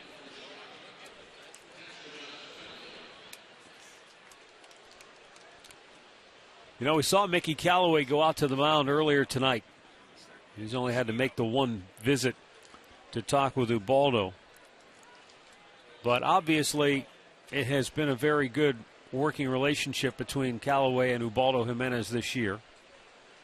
And I thought it was interesting that Ubaldo, the praise that he gave Callaway was not so much that he unlocked a key, that he shined the light on something that he hadn't thought of before. He said, you know what? He's a really good listener. Yeah. And he said that, and you can imagine if you're Ubaldo Jimenez, 4 pitching coaches in 5 years or whatever he's been through with all the changes. The last thing you probably want is another guy to tell you what he thinks you ought to do to change your style. He said what Mickey did was he kind of sat back and he listened. He watched and took the feedback and then worked off of Ubaldo. And right. It's been a terrific It's been a great relationship. Yes, yeah. It has.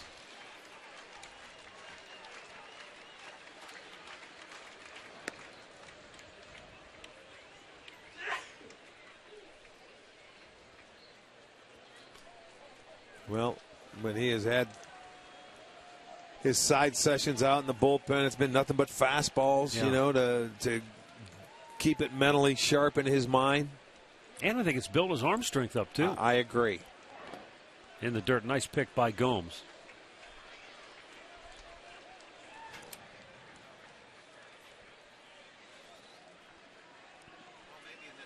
Well, this might be the last hitter Ubaldo faces here tonight, depending on the outcome of this at-bat with Fegley.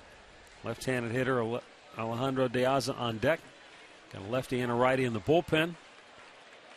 Runner goes, and it's fouled back. You figured they would. 2-1 count, something that, is in your favor. Start the runner, try and get something happening.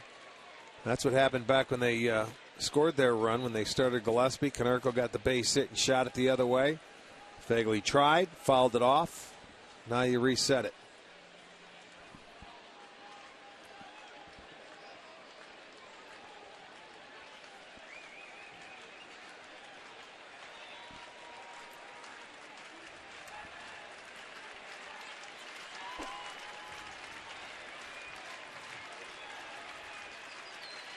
Runner holds, and Fegley shoots it out of play.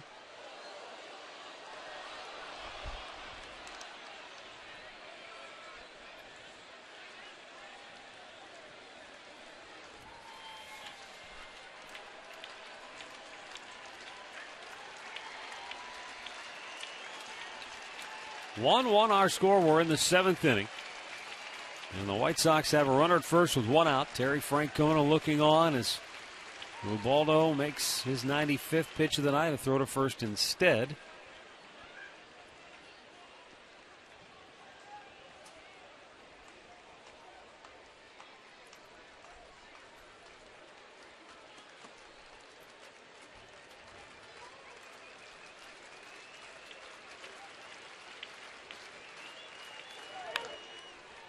Foul third base side.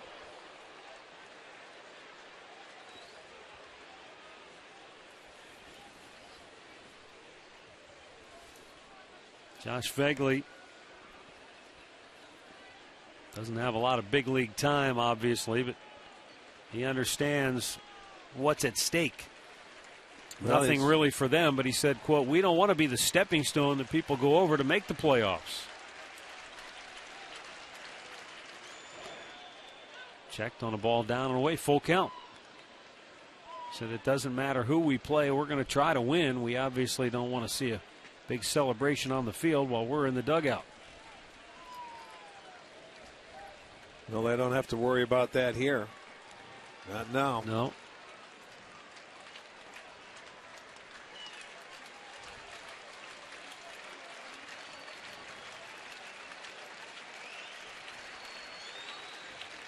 Start the runner.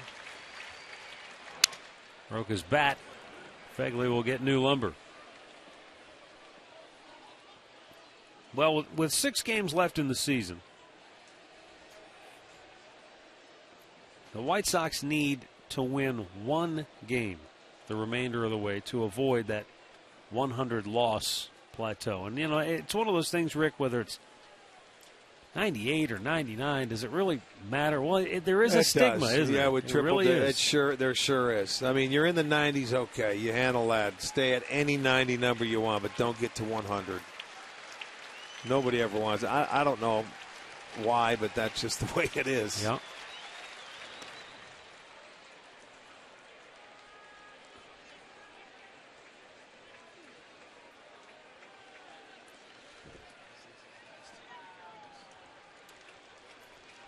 This will be the 9th pitch of the at-bat as Ubaldo closes in on 100 for the night.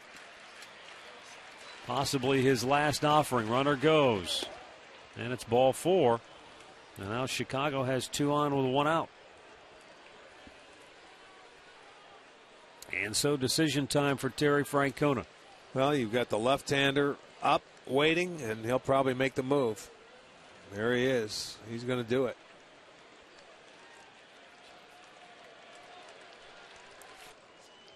He signaled right-hander. Well, there's only... Yes, he did.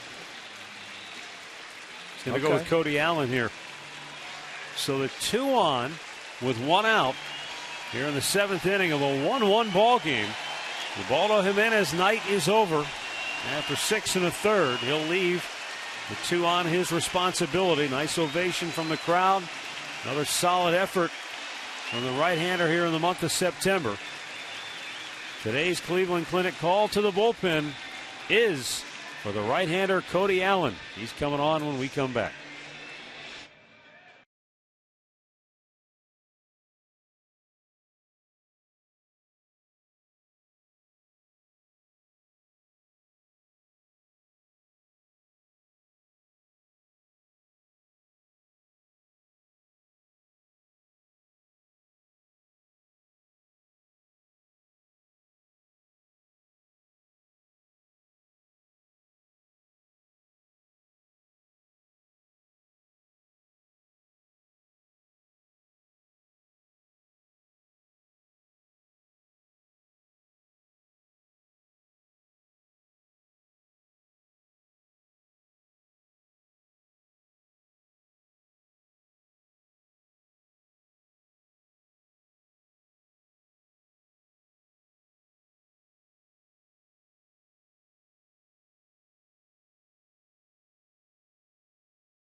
1-1 is our score here in the 7th inning with 2 on and 1 out. Cody Allen into the fire right now for the Indians. 74th appearance of the year. 67 2/3 innings. He's walked 26, struck out 84. And he's in a spot here where he'll be facing the left-handed hitting Alejandro De Aza, who is 0 for 3 on the night. Only Joel Peralta and Matt Lindstrom have pitched in more games than Cody Allen. For your rookie year, that's a number of appearances to come into ball games, and he's done a beautiful job.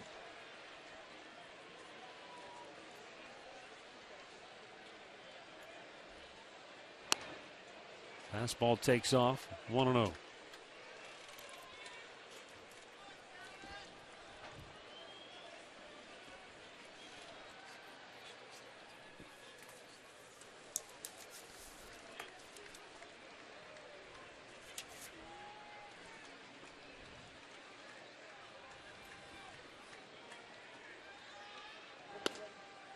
High again, 2-0.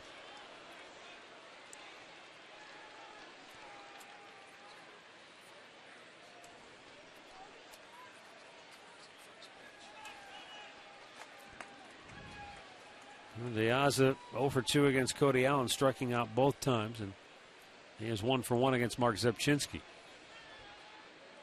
who was up in the Indians bullpen. 2-0 pitch. Line to left, a base hit. Beckham coming around third, going to wave him home. He's going to score. Brantley's throw softly into third base, and the White Sox take a 2-1 lead. So Alejandro De Aza delivers the tie-breaking single with 1 out here in the 7th inning. His 61st run batted in on the year. Well, he fell behind him, and he had to go in with a good pitch, and De Aza stayed on the baseball. He didn't try to do too much with it. He just goes to left field. Brantley with no chance. He just throw it in. They remain first and second with 1 out, but they take a 2-1 lead. Alexei Ramirez 0 for 3 on the night. Pops the first pitch in the air to right field. Ryan Rayburn over near the line makes the catch. Runners will tag. Fagley goes from second to third, and there are 2 away.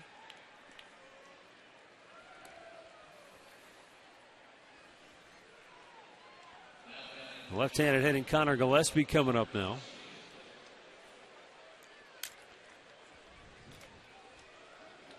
Gillespie flied to center in the first, walked and scored in the fourth, doubled his last time up.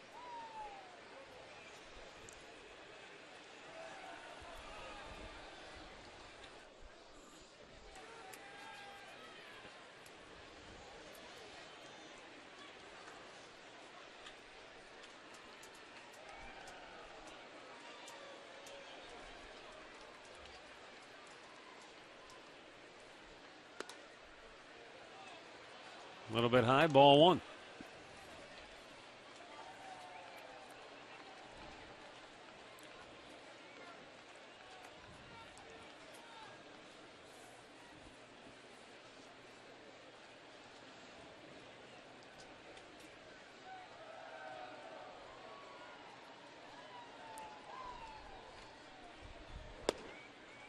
Fastball strike on the outside corner, and that'll even it up at 1-1.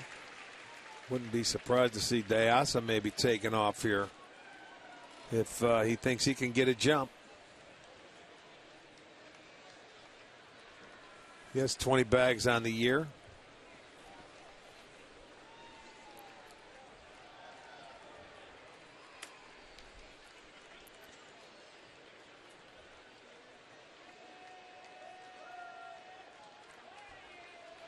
He holds. And a called strike. It's 1-2.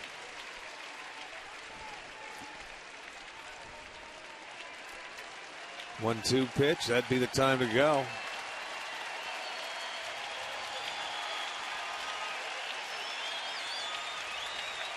Cody Allen trying to retire Gillespie and make sure the White Sox don't advance the lead. They're up 2-1 now. And the 1-2 pitch is a swing and a miss. Gomes will throw to first, and that will retire the side. But the White Sox break the tie on the RBI single by De Aza, 2-1 Chicago. Time now for the 7th inning stretch. Brought to you by Spitzer Auto World. Life is hard. Buying a car shouldn't be.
Bottom of the 7th inning here at Progressive Field. The White Sox with a 2-1 lead. For the Indians, Michael Brantley, Mike Aviles, and Michael Bourne coming up. Hector Santiago has made 93 pitches so far on the night. He needed 63 pitches to get through the first 3 innings. He's cruised through the last 3 on just 30 pitches.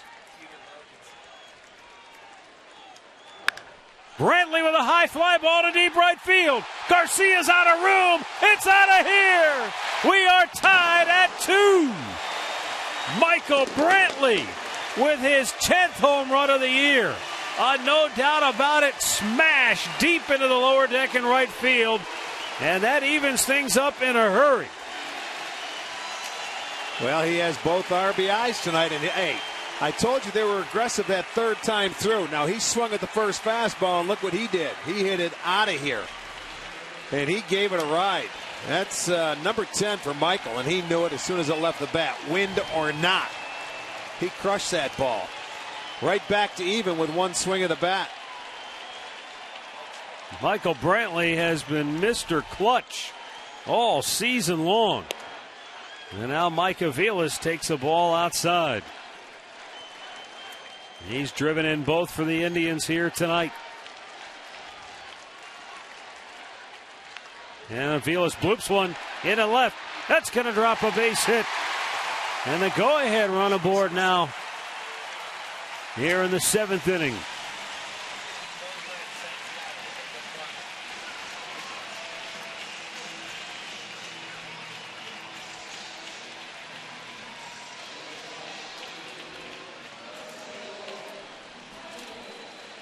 Sometimes a solo home run doesn't really start a rally because it's one run. You go back to bases empty, start all over again if you're the pitcher. But we've seen a number of times, especially this year with this Indians team, where a solo home run can in fact be an igniter for this offense. Well, I'll tell you, they've been very average today. 4 hits coming into this inning. 1 pitch, you tie it up, you get Ubaldo off the hook. Who he didn't give up the run. Cody Allen came in and gave up the inherited run, but right away they tied it up. Now they're at home. This is where you take advantage of it. They're stalling for a little time. Jones is up.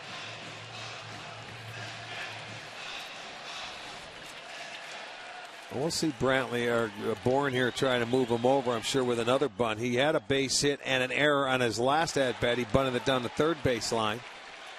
Now they're going to see if he's going to tip his hand, throw back to first. But I'd move him over.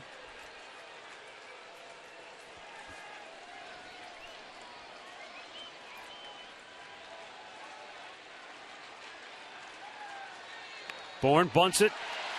Santiago going to try to tag him out, and he will. But the go-ahead run, Aviles moves into scoring position. I'll tell you, he's pretty quick out on the mound. He's like a cat. He got off the mound. He got to his bunt down the third base line and did the pop-up slide to throw to first for the error. But this time he gets the ball and tags Bourne before he could even get by him. And that's going to do it for him. 97 pitches. Robin Ventura says, okay, I've seen enough. It's time to go to my bullpen now. But the Indians have had quite a bit of success against the White Sox bullpen. But I'll tell you, Santiago did a nice job tonight. We've got a timeout. Today's Cleveland Clinic call to the bullpen. Nate Jones coming on when we come back.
Jim Donovan, Doug Deek, and Tony Grossi bring you all the latest news from Berea and look ahead to the team's next home game against the Bengals. It's Sunday Strategy, and it's tomorrow after Indians Live right here on Sports Time Ohio.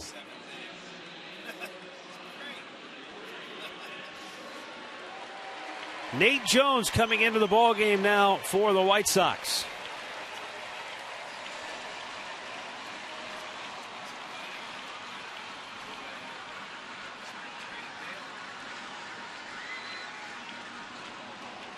Nate Jones on for the 69th time this year.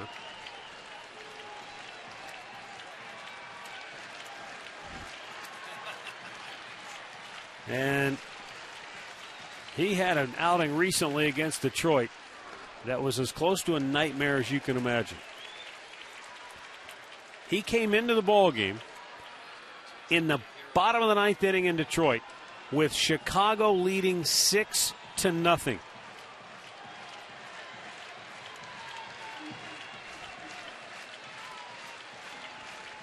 He didn't give up. He didn't record an out. He gave up 5 runs. There's a drive to deep center field. Diaza back onto the track will make the catch. And tagging and going to third is Mike Aviles. And Nick Swisher keeps challenging Mother Nature tonight. Well, and Mother Nature keeps winning. I think Michael Brantley was a little smarter. You don't challenge Mother Nature in straightaway center. You got to pull the ball a little bit. He hit it right on the nose. Nothing you could do. Hit hard. Comes down as an out.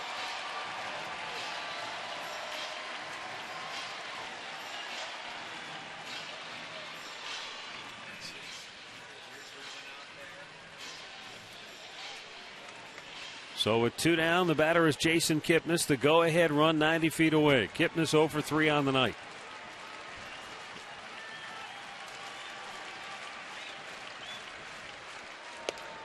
Pitch outside.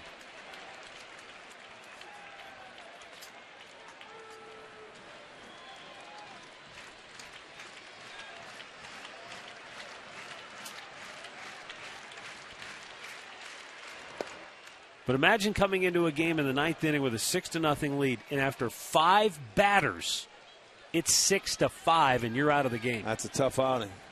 It's a tough outing. The Tigers would eventually score the tying run and then send it to extra innings and win. First one since, so he's got a lot to pitch for. There's a drive in the left center field, a base hit. The Indians will take the lead as Avila scores, and Jason Kipnis delivers with 2 outs here in the 7th inning. And the Indians come back with 2 in the 7th to take a 3-2 lead. Very clutch hit right there by Kip. Went the other way. He's all fired up. And why not? They come right back and turn it on like a light switch and score 2. There's a breaking ball out over the plate. And watch, he knows it's a base hit as soon as he lets it go. There it is. He flips the bat. He knows Aviles is going to score. The Indians have the lead back. It's 3-2. Carlos Santana, big swing and a miss. And the 2 runs that have scored here in the 7th are charged to Hector Santiago. So he's now on the hook.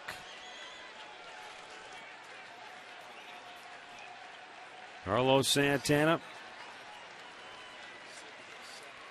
ripped a double to left field his last time up.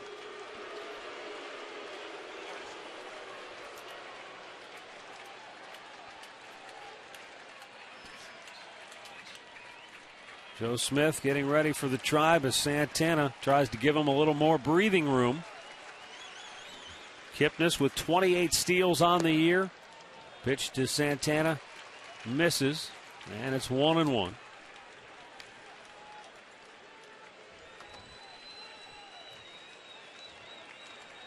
Well, if he's quick to the plate, let Santana take his hacks.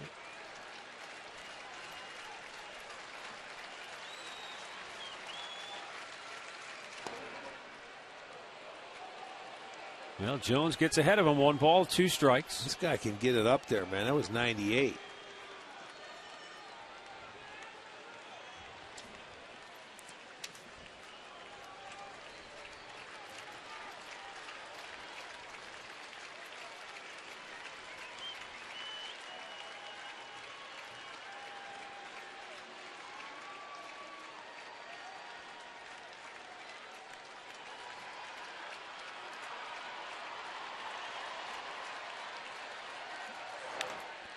Popped back and to the screen. Just out of play. Second time tonight, Fegley has gone back to that screen. It's been close, but just beyond his reach. Michael Brantley getting it started with that home run here in the bottom of the 7th. Jason Kipnis then bringing home Mike Aviles with the 2-out RBI single to put the Indians in front.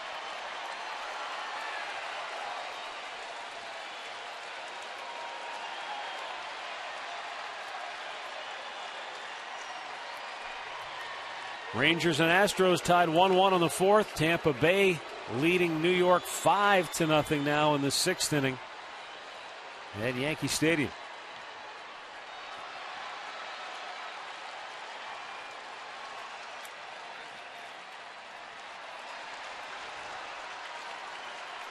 Oh, what goodness. A jump.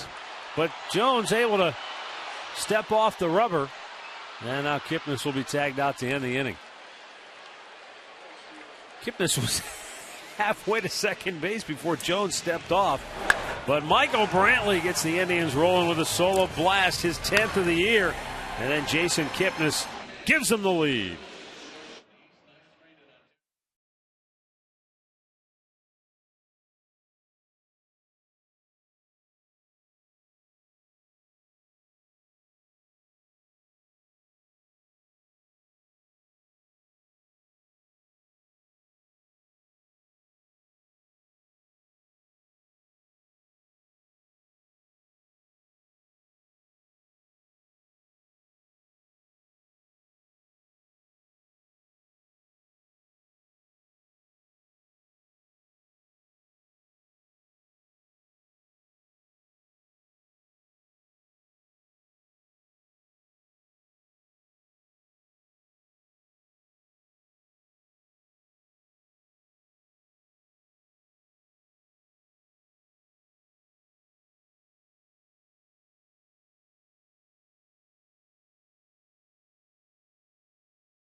by authority of the Cleveland Indians and may not be reproduced or retransmitted in any form. And the accounts and descriptions of this game may not be disseminated without the express written consent of the Cleveland Indians.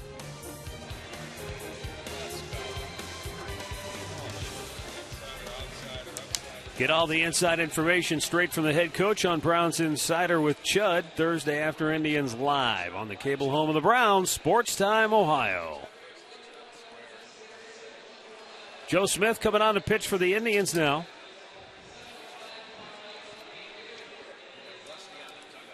Another guy who has really been a workhorse for the Tribe out of that bullpen this year. His 68th appearance.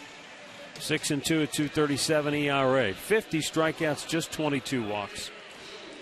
And he'll be facing Paul Konerko, Adam Dunn, and obviously Al Garcia.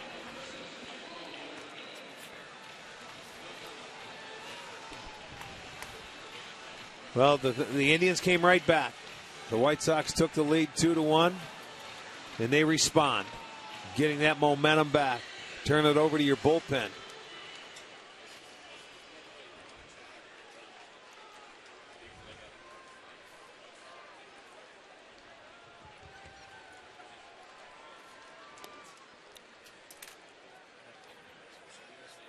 Paul Konerko, a couple of ground outs.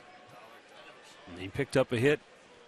But even that was kind of a gift with the infield moving on a runner going from first to second base. 2-0 the count for Konerko.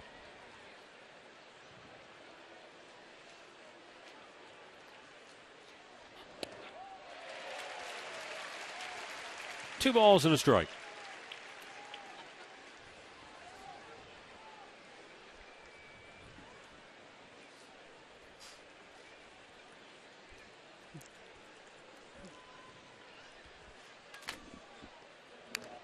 And a foul ball that got a pretty good chunk of Yan Gomes. He'll try to walk it off. And the count even 2 balls, 2 strikes. Konerko leading off the 8th inning for Chicago.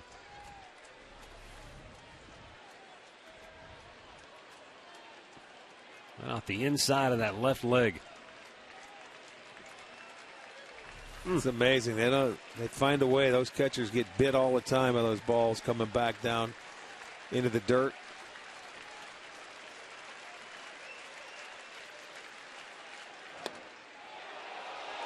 Ooh, very close, and the crowd wanted it. But a full count for the veteran right-handed hitter, Paul Konerko.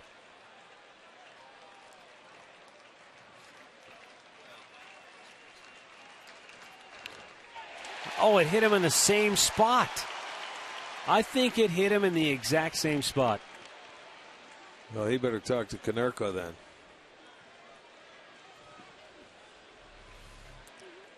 That sinker, you hit the top part of the ball and it goes straight down. Right on that left leg. That might have got him on more of the hamstring. It hit down on the ground and came up and bit him.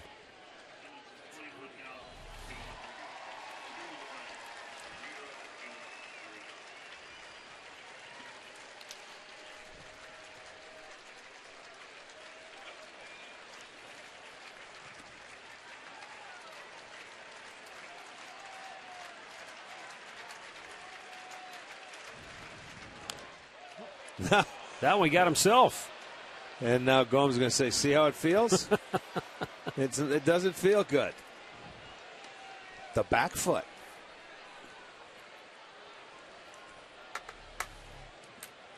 Well, he's having a tough time. Yeah, he's hobbling. That sinker comes knee, up. Rick. Did it get him on the back? I think back got him knee? on the knee.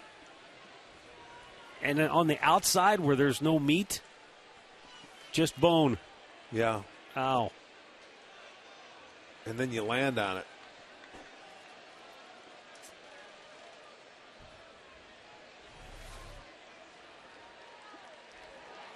He's trying to walk it off.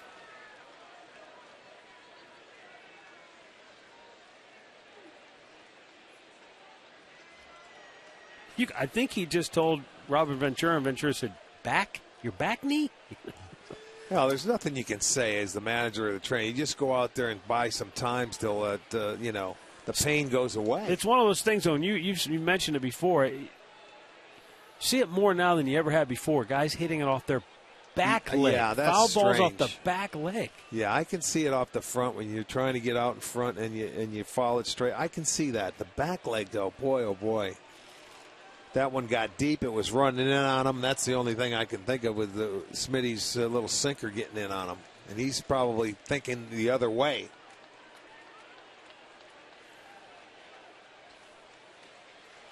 Well, he's got the feeling back in that right knee. And Smitty's had to wait a long time now to make this 3-2 pitch.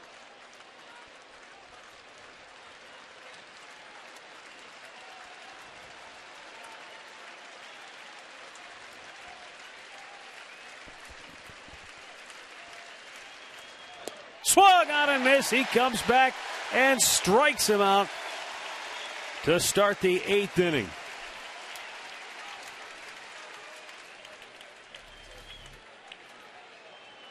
He went away, and you can see Konerko swing right over the top of it.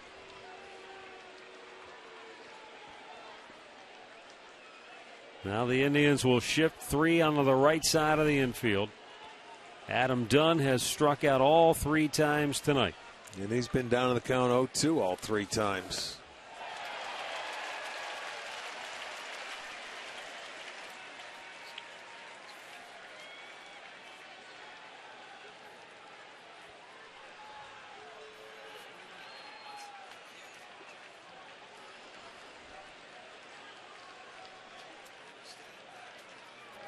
Outside.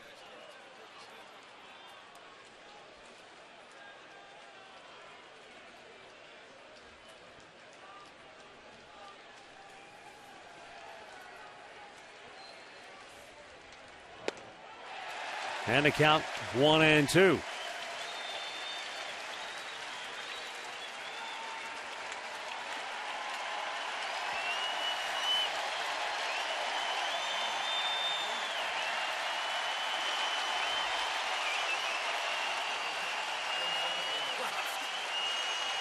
Way outside to even it up. 185 strikeouts for Adam Dunn, now 3rd most in the American League. Chris Carter of the Astros, who just left town, leads the way, over 200 punch-outs for him. What does he have? 28, 29 homers. So there, all or nothing. There's the backdoor slider. He's trying to get over the outside corner. So he gets it back to a full count. Very close indeed. Dunn was rung up on a pitch out there earlier in the game. Swing and a miss. He struck him out. 2 down in the 8th. Joe Smith has punched out the first 2 in the inning. And Adam Dunn, the golden sombrero. Well, when you look at it, Jimenez had the breaking ball away. That was very close to the 2 other pitches. He threw the fastball right down Broadway to get him. Another fastball. Smitty comes back and attacks him with a fastball. It runs away from him. So he is fanned 4 times tonight. But it's out number 2 here in the 8th inning. So Avisail Garcia, who singled in the 2nd, drove in a run with a sac fly in the 4th, and grounded out in the 6th inning.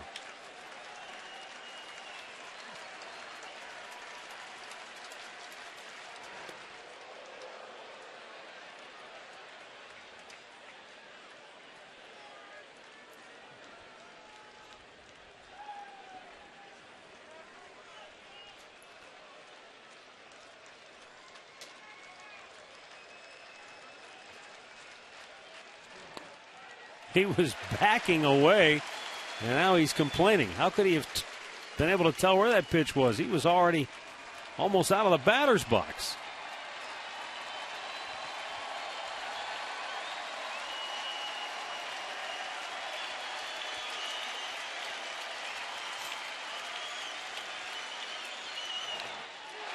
Fouled right back. And the count 1 ball and 2 strikes.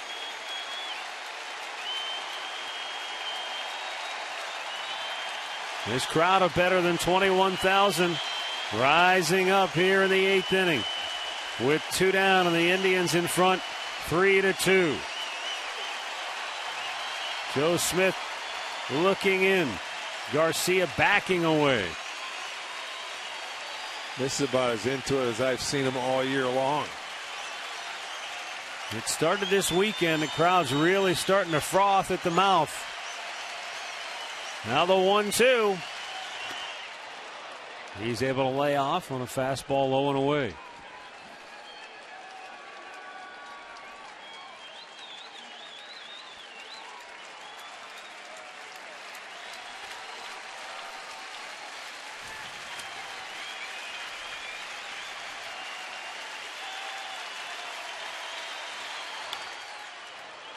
It's going to go foul, and the count stays at 2-2.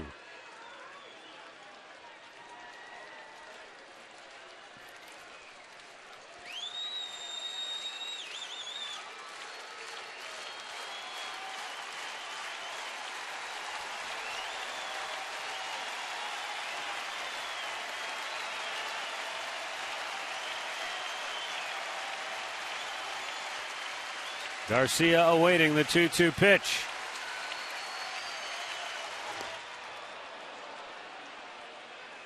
I don't know.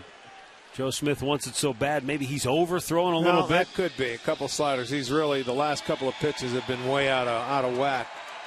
Just stay within yourself. Throw that good sinker down and in on his hands.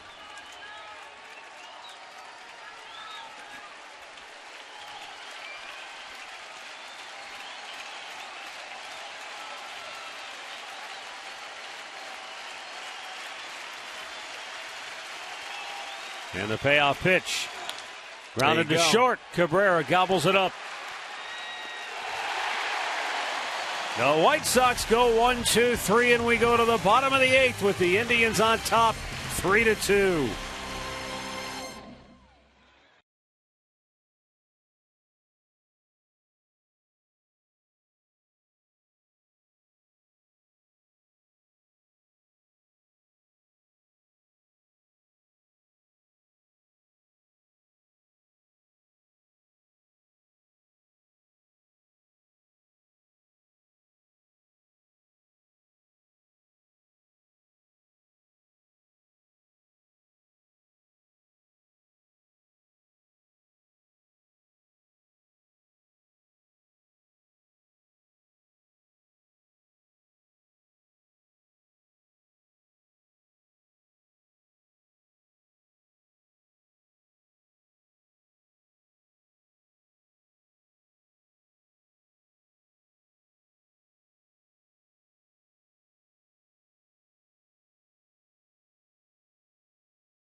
(3-2) Indians lead it as we go to the bottom of the 8th inning. And a reminder to stay tuned for Indians Live, brought to you by Conrad's Tire Express and Total Car Care. It's coming up immediately following the ball game here on Sports Time Ohio. Connor Gillespie moves from third base over to first.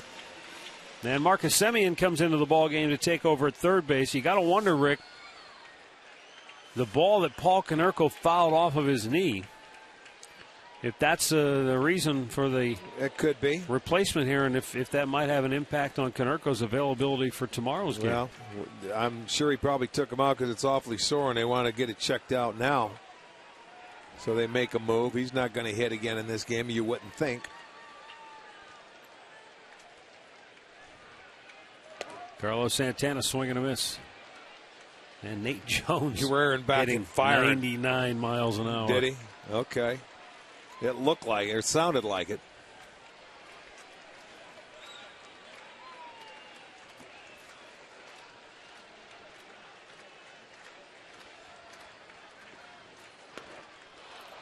Santana strikes out, 1 away. As promised earlier, it's Miller time, brought to you by Miller Lite. And Michael Brantley leading off the bottom of the 7th inning with a solo home run right after Chicago had taken a 2-1 lead. Brantley stepped up and tied it. And later in the inning, the Indians would regain the lead. 3-2 is where we stand here with 1 out in the 8th inning. Pitch outside, ball 1. Ryan Rayburn is 0 for 2, was hit by a pitch back in the 2nd inning.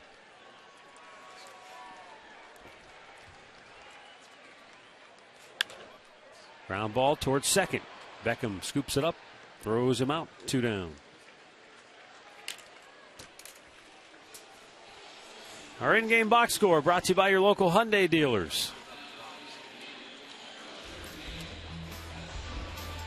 Michael Brantley with the solo homer. The Indians' first run of the game was a product of a hit batter and a couple of hits. Jan Gomes and then Michael Brantley, who drove in that first run back in the 2nd.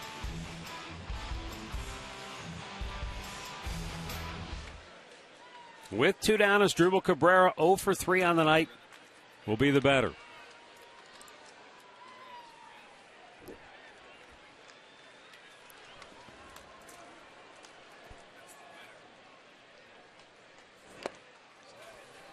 And he threw it by him.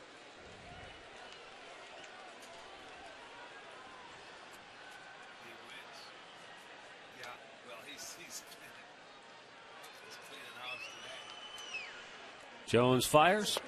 A little bit outside, 1-1.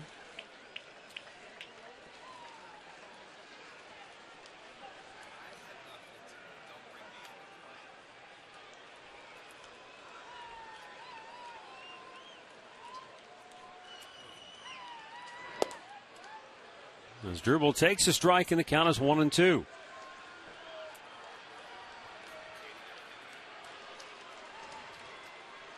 Indians closer Chris Perez ready in the bullpen.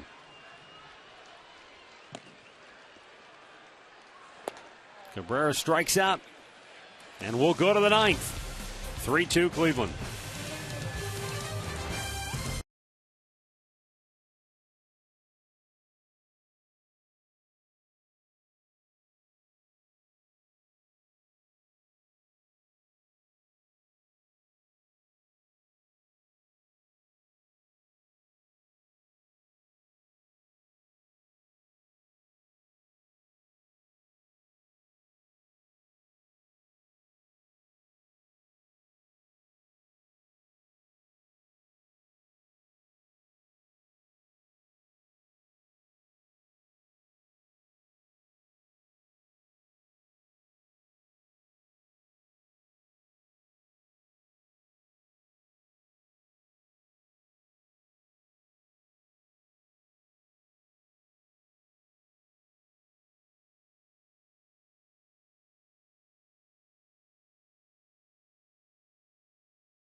Stay tuned for Indians Live, brought to you by Conrad's Tire Express and Total Car Care. It's coming up next here on Sports Time Ohio.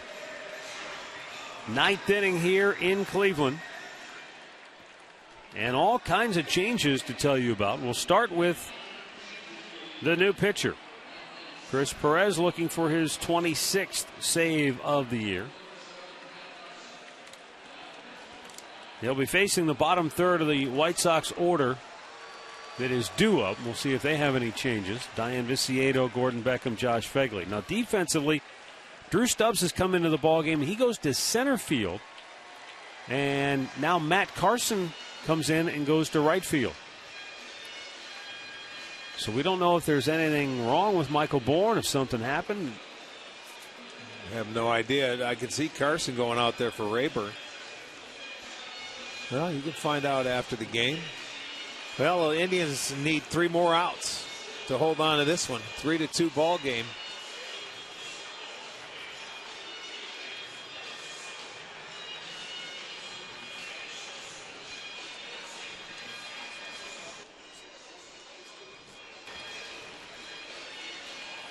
Viciedo is 1 for 3 with a double back in the 4th.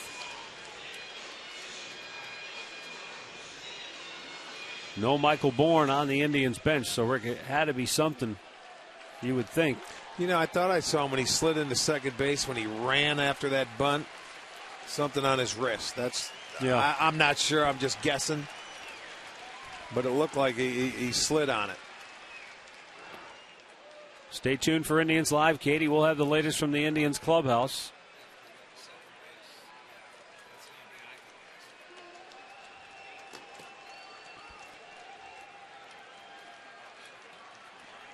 Viciedo awaiting the 1-0 pitch. Fouled right back. This guy doesn't get cheated.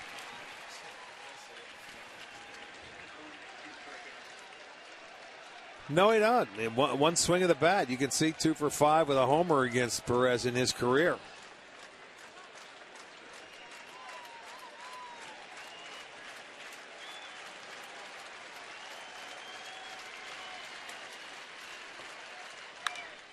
In the air, right field. Carson back on the track. It is gone. And the White Sox have tied the game in the 9th inning. Dayan Viciedo with his 14th home run of the year takes Chris Perez deep over the wall in right field, and we're back to even at 3. One swing of the bat, and back come the Sox. They tie it up off Perez. Viciedo's second homer. We showed you the numbers. Now 3 for 6 and 2 homers, and it's a high fastball middle of the plate. This guy, they call him Tank. He is strong, and he shows you why. Takes it the opposite field, and we have a new ball game. Gordon Beckham fouls it out of play.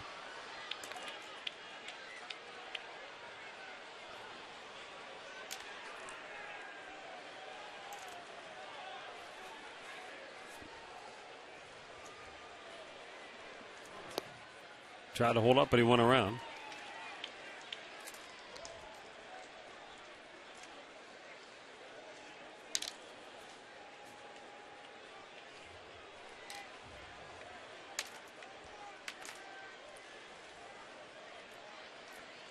Well, that has certainly taken a lot of the starch out of this crowd, I'll tell you that. Understandably so. Looking back on our keys to the game, courtesy of Akron Children's Hospital. The Indians were looking for another good, strong start from Ubaldo, and they got a very good, solid start from Jimenez here tonight. They had the early lead, but they weren't able to capitalize on it and add to it. And after Chicago took a 2-1 lead, the Indians came right back and regained a 3-2 advantage.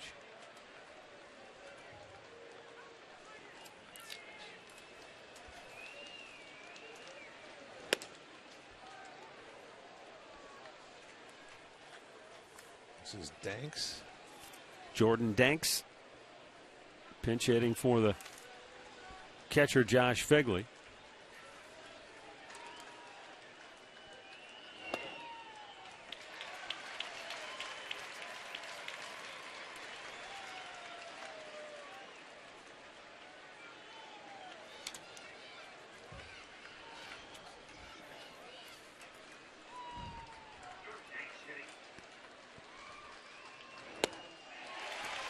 Strikes him out, 2 down.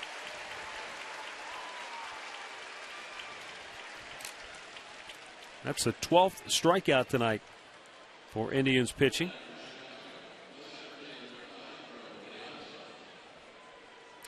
Top of the order now, Alejandro De Aza.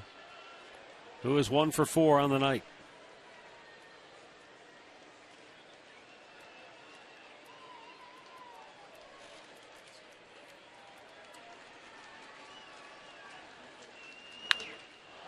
Oh boy, that's hit pretty well. Deep right field. Carson back on the track at the wall, and it is gone.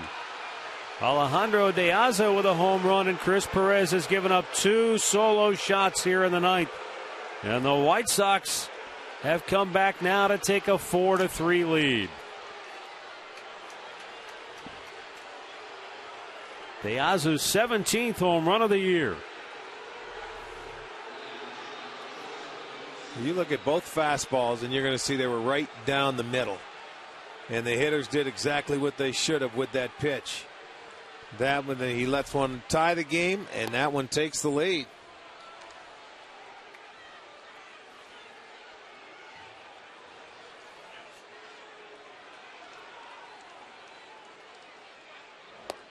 Low and away, 2 balls, no strikes.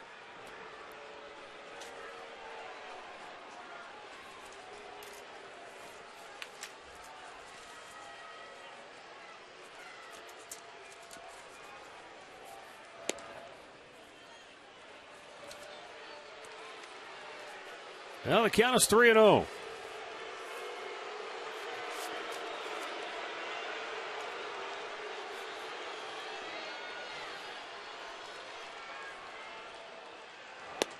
Bullseye, 3 balls and a strike.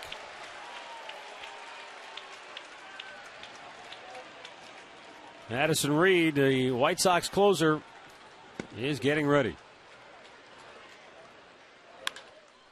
And a base hit in the left field for Alexei Ramirez.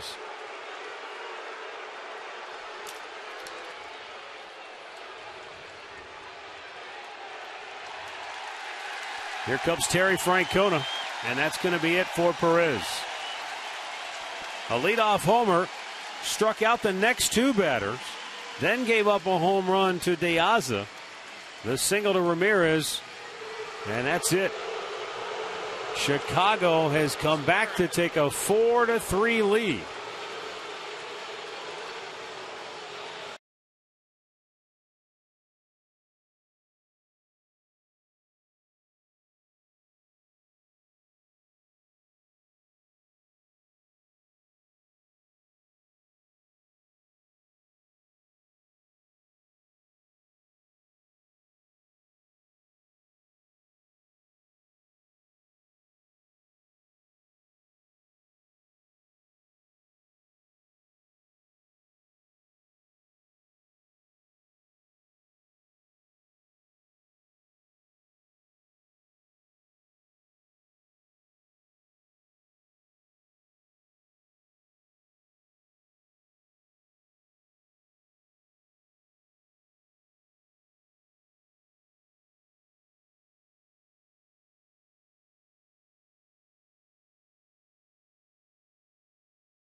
"4-3 Chicago leading it now. White Sox have a runner at first with 2 down, and the new Indians pitcher is Mark Zipchinski. And Zipchinski out for the 23rd time this year. And he'll be facing the left-handed hitting Connor Gillespie. Looking ahead to the bottom of the ninth, the Indians will have Yan Gomes, Michael Brantley, Mike Aviles due up.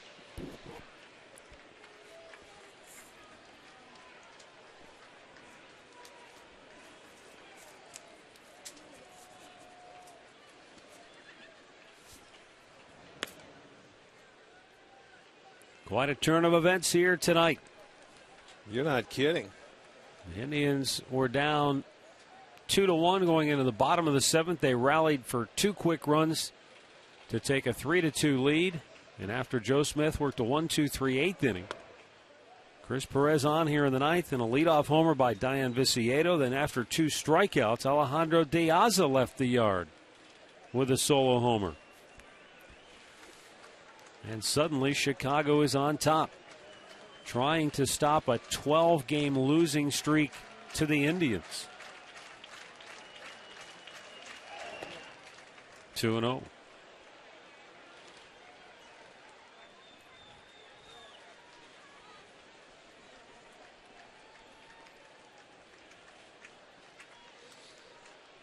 Boy, this crowd was rocking about as loud as you can get. Yeah. They were revved up. Yeah, then after the home runs, they have sat down and they haven't said boo.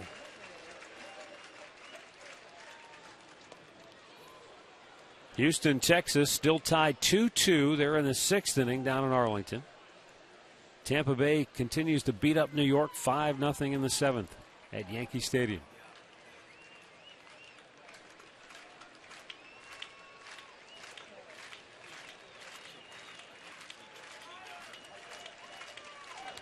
Hit him.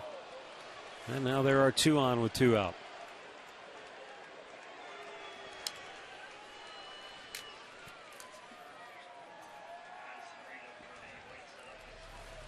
We're going to get another pitching change with the right-handed hitting Marcus Semien coming up. So Zubchinski comes on, hits the left-handed hitter. His night quickly over. Another timeout. Pitching change. White Sox up 4-3 here in the 9th.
White Sox have turned it around. They take a 4-3 lead, and we're here in the 9th inning. They still have 2 on with 2 out. The batter will be Marcus Semien. The new pitcher is right-hander Brian Shaw on for the 68th time this year. This will be Semien's first plate appearance of the night. He came on defensively in the bottom of the 8th inning. Paul Konerko fouled the ball off of his right knee, and he was in obvious pain, so he left after that at bat. So here's Semien, and he's done a nice job for Chicago. Robin Ventura, the White Sox manager, very pleased with this young man's progress.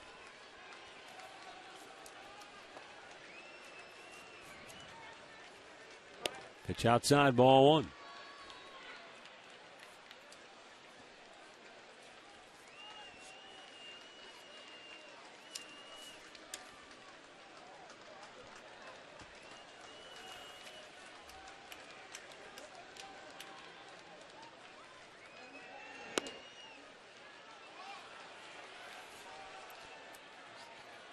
Marcus Semien hit his first major league home run last night in the second inning against Toronto.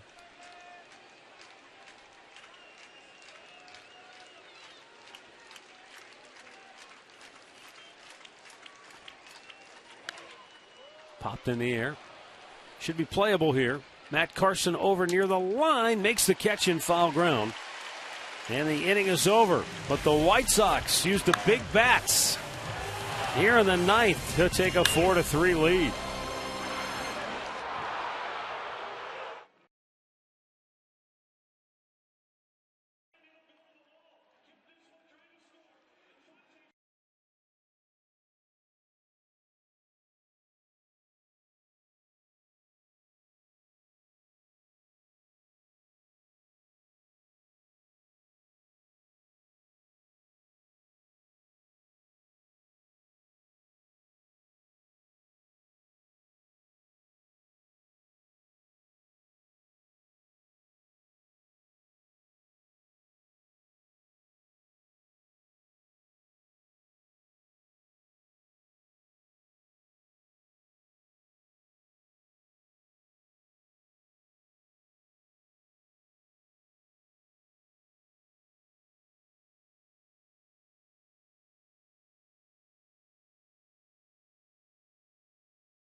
Four-3 Chicago as we go to the bottom of the ninth inning. And now on the pitch for the White Sox, their closer, right-hander Addison Reed. He's had his moments this year. He's got a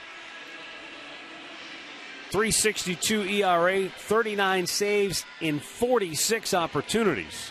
So he's had some blow-ups. Yeah, defensively now, all kinds of changes, Rick. Brian Anderson is behind the plate. Piazza goes from center field over to left. Jordan Danks stays in the ball game. He is now in center. And that brings you up to speed on where the White Sox are at. Semien came on last inning. He's at third. Gillespie's at first. So the only three guys still in there in their starting positions at the beginning of the game, Ramirez and Beckham in the middle of the infield and Garcia in right field. Yep. Yan Gomes will lead it off for the Tribe. Addison Reed delivers. It's low, ball one. Reed, a big guy, looks like he crossfires. Following Jones that came in and pitched an inning in 2/3. Need that leadoff man aboard. Gomes pops it back out of play. And the count is 1-1.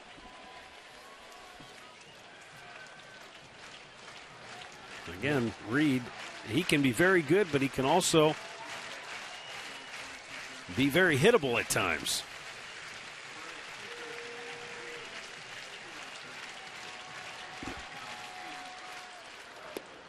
Low, 2-1. Michael Brantley waiting on deck. And we'll see what Terry Francona decides. He's got Mike Aviles due up third. Bunch of left-handed pinch hit bats available on the bench.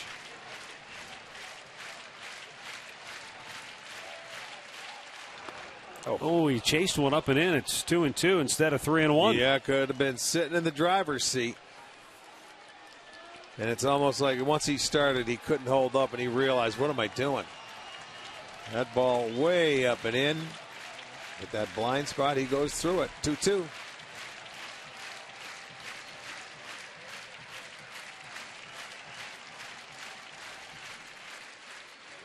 Gomes chases another one, and he strikes out one down.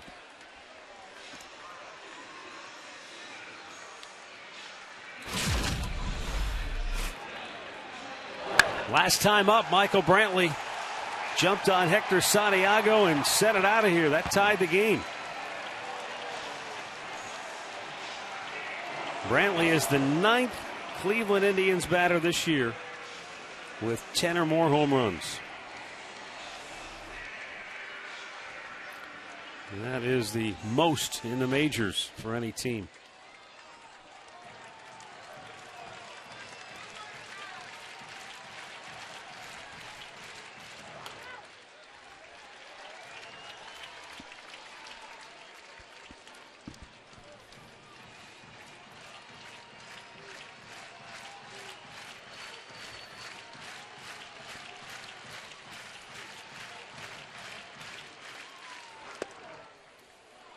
That breeze that had been blowing in all night has fallen dead calm here in the 9th.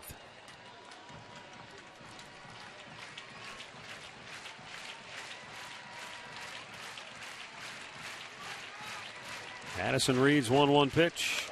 Fouled back out of play.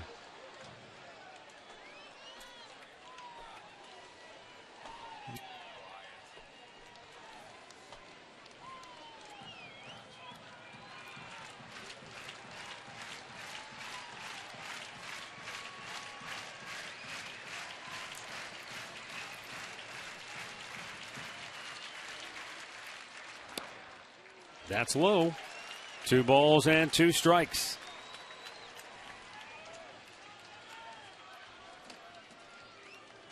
Mike Aviles waiting on deck now.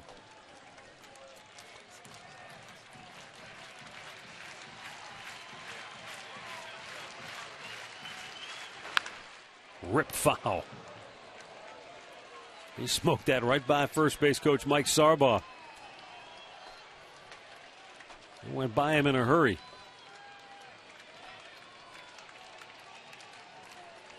Brantley obviously in a very good spot right now offensively. Not only the 2 hits tonight, including the home run, but he has an 8-game hitting streak with 13 hits. Between first and second. And it's off the glove of Beckham into right field. Brantley is aboard. And the tying run is on for the Indians here in the bottom of the 9th.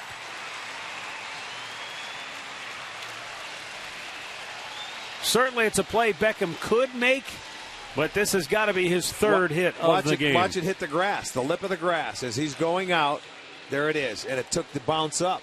After it hits the lip of the grass, he stayed down on it. If the ball stays down, he's right where he wants to be. Watch it hit. And there it goes. Up over the glove for a base hit. So, wow. Michael Brantley got a little magic working right now. A perfect hop for Brantley now. Yeah. We'll see if the Indians can keep it rolling. Aviles at the plate. And Jason Giambi has moved to the on-deck circle. And Aviles shoots it back out of play.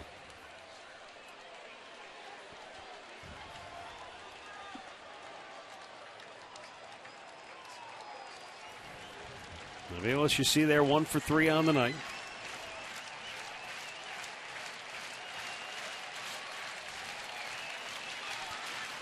Tried down a run, bottom of the 9th.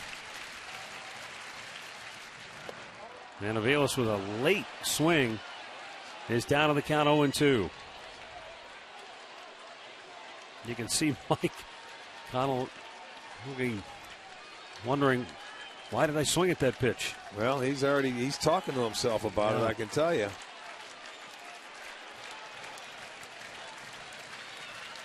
Well, he's got to try to dig himself out of a big hole now, down 0-2. And Brantley drawing a throw, almost threw it away.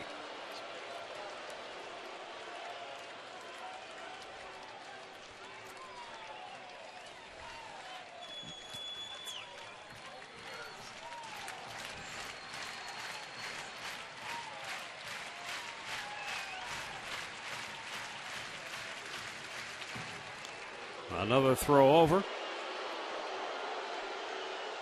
Well, 0-2, they're just paying attention to him, and that's the right thing to do. With 1 out here, you know he's not going to go in unless he gets a tremendous jump. And Michael, you know, he has 15 stolen bases, but he's not a pure base stealer. Aviles strikes out, 2 down.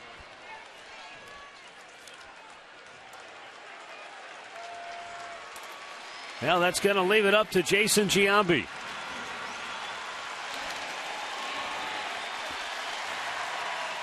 Giambi's had so many big moments in his career, and he had one of them earlier this year against the White Sox.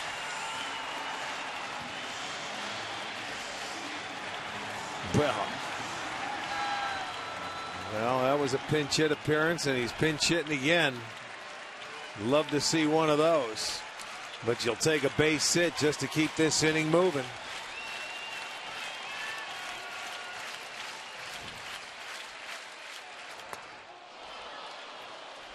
He was looking for that fastball, and Addison Reed crossed him up. Tell you what, Michael bluffed it over there, and it looked like he had a pretty good head start.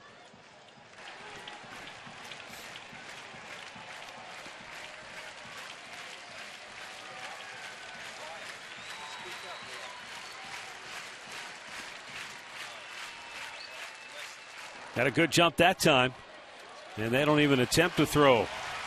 Brantley with his 16th steal of the year. So the tying run is now into scoring position. Well, you got to love it, man. Let's go. They're going to give it to you. He bluffed it the first time I thought he had it, and that they weren't even going to throw through. They're trusting that Reed can go out and get Giambi out, but a base hit, and as deep as those guys are, they're almost on the warning track. Look at Garcia and Wright. Yeah. You're going to score on anything. Anything that hits the outfield grass. Reed ready, 1-1 pitch. Giambi with a drive, deep right field. Are you kidding me? Oh my! The Indians have won it. Their 11th walk-off win of the season, and none more dramatic than this one right here, right now.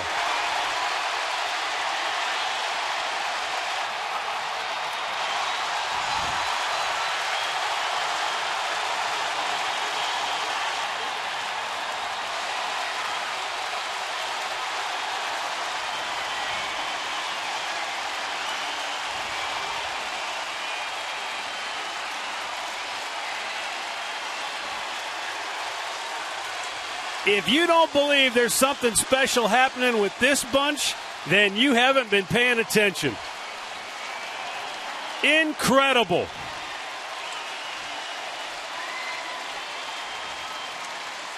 Jason Giambi, who Terry Francona has gone out of his way time and time again to tell anyone who would listen how important this guy has been to this team all season long, just in the clubhouse.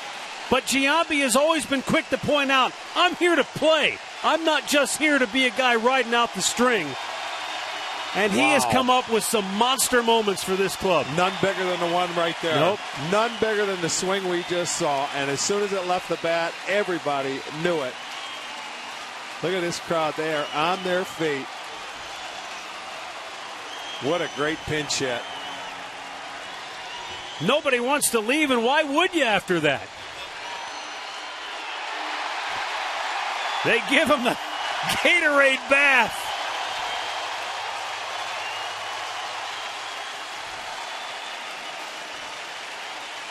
From the depths of despair to the height of delirium, all in the span of, 10 minutes? That's about right. This is some kind of game, baseball. Wow. Time now for our key play of the game, brought to you by KeyBank. I want to see it again.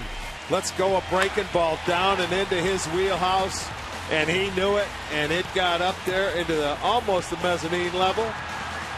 And I mean, what a trot around the bases. Watch his teammates when he hits home. The game-winning home run. He did it to him earlier. He does it again tonight. Nothing. What was that, the moonwalk? Unbelievable. That's the Big G shuffle. Wow. That's KeyBank is proud to be the banking home of the Cleveland Indians. Visit your local branch today. I would. They've had a lot of memorable moments this year. None more dramatic than the one we just witnessed here tonight. The Indians walk off with a 5-4 win. They are alive and well here in Cleveland. Indians Live is next.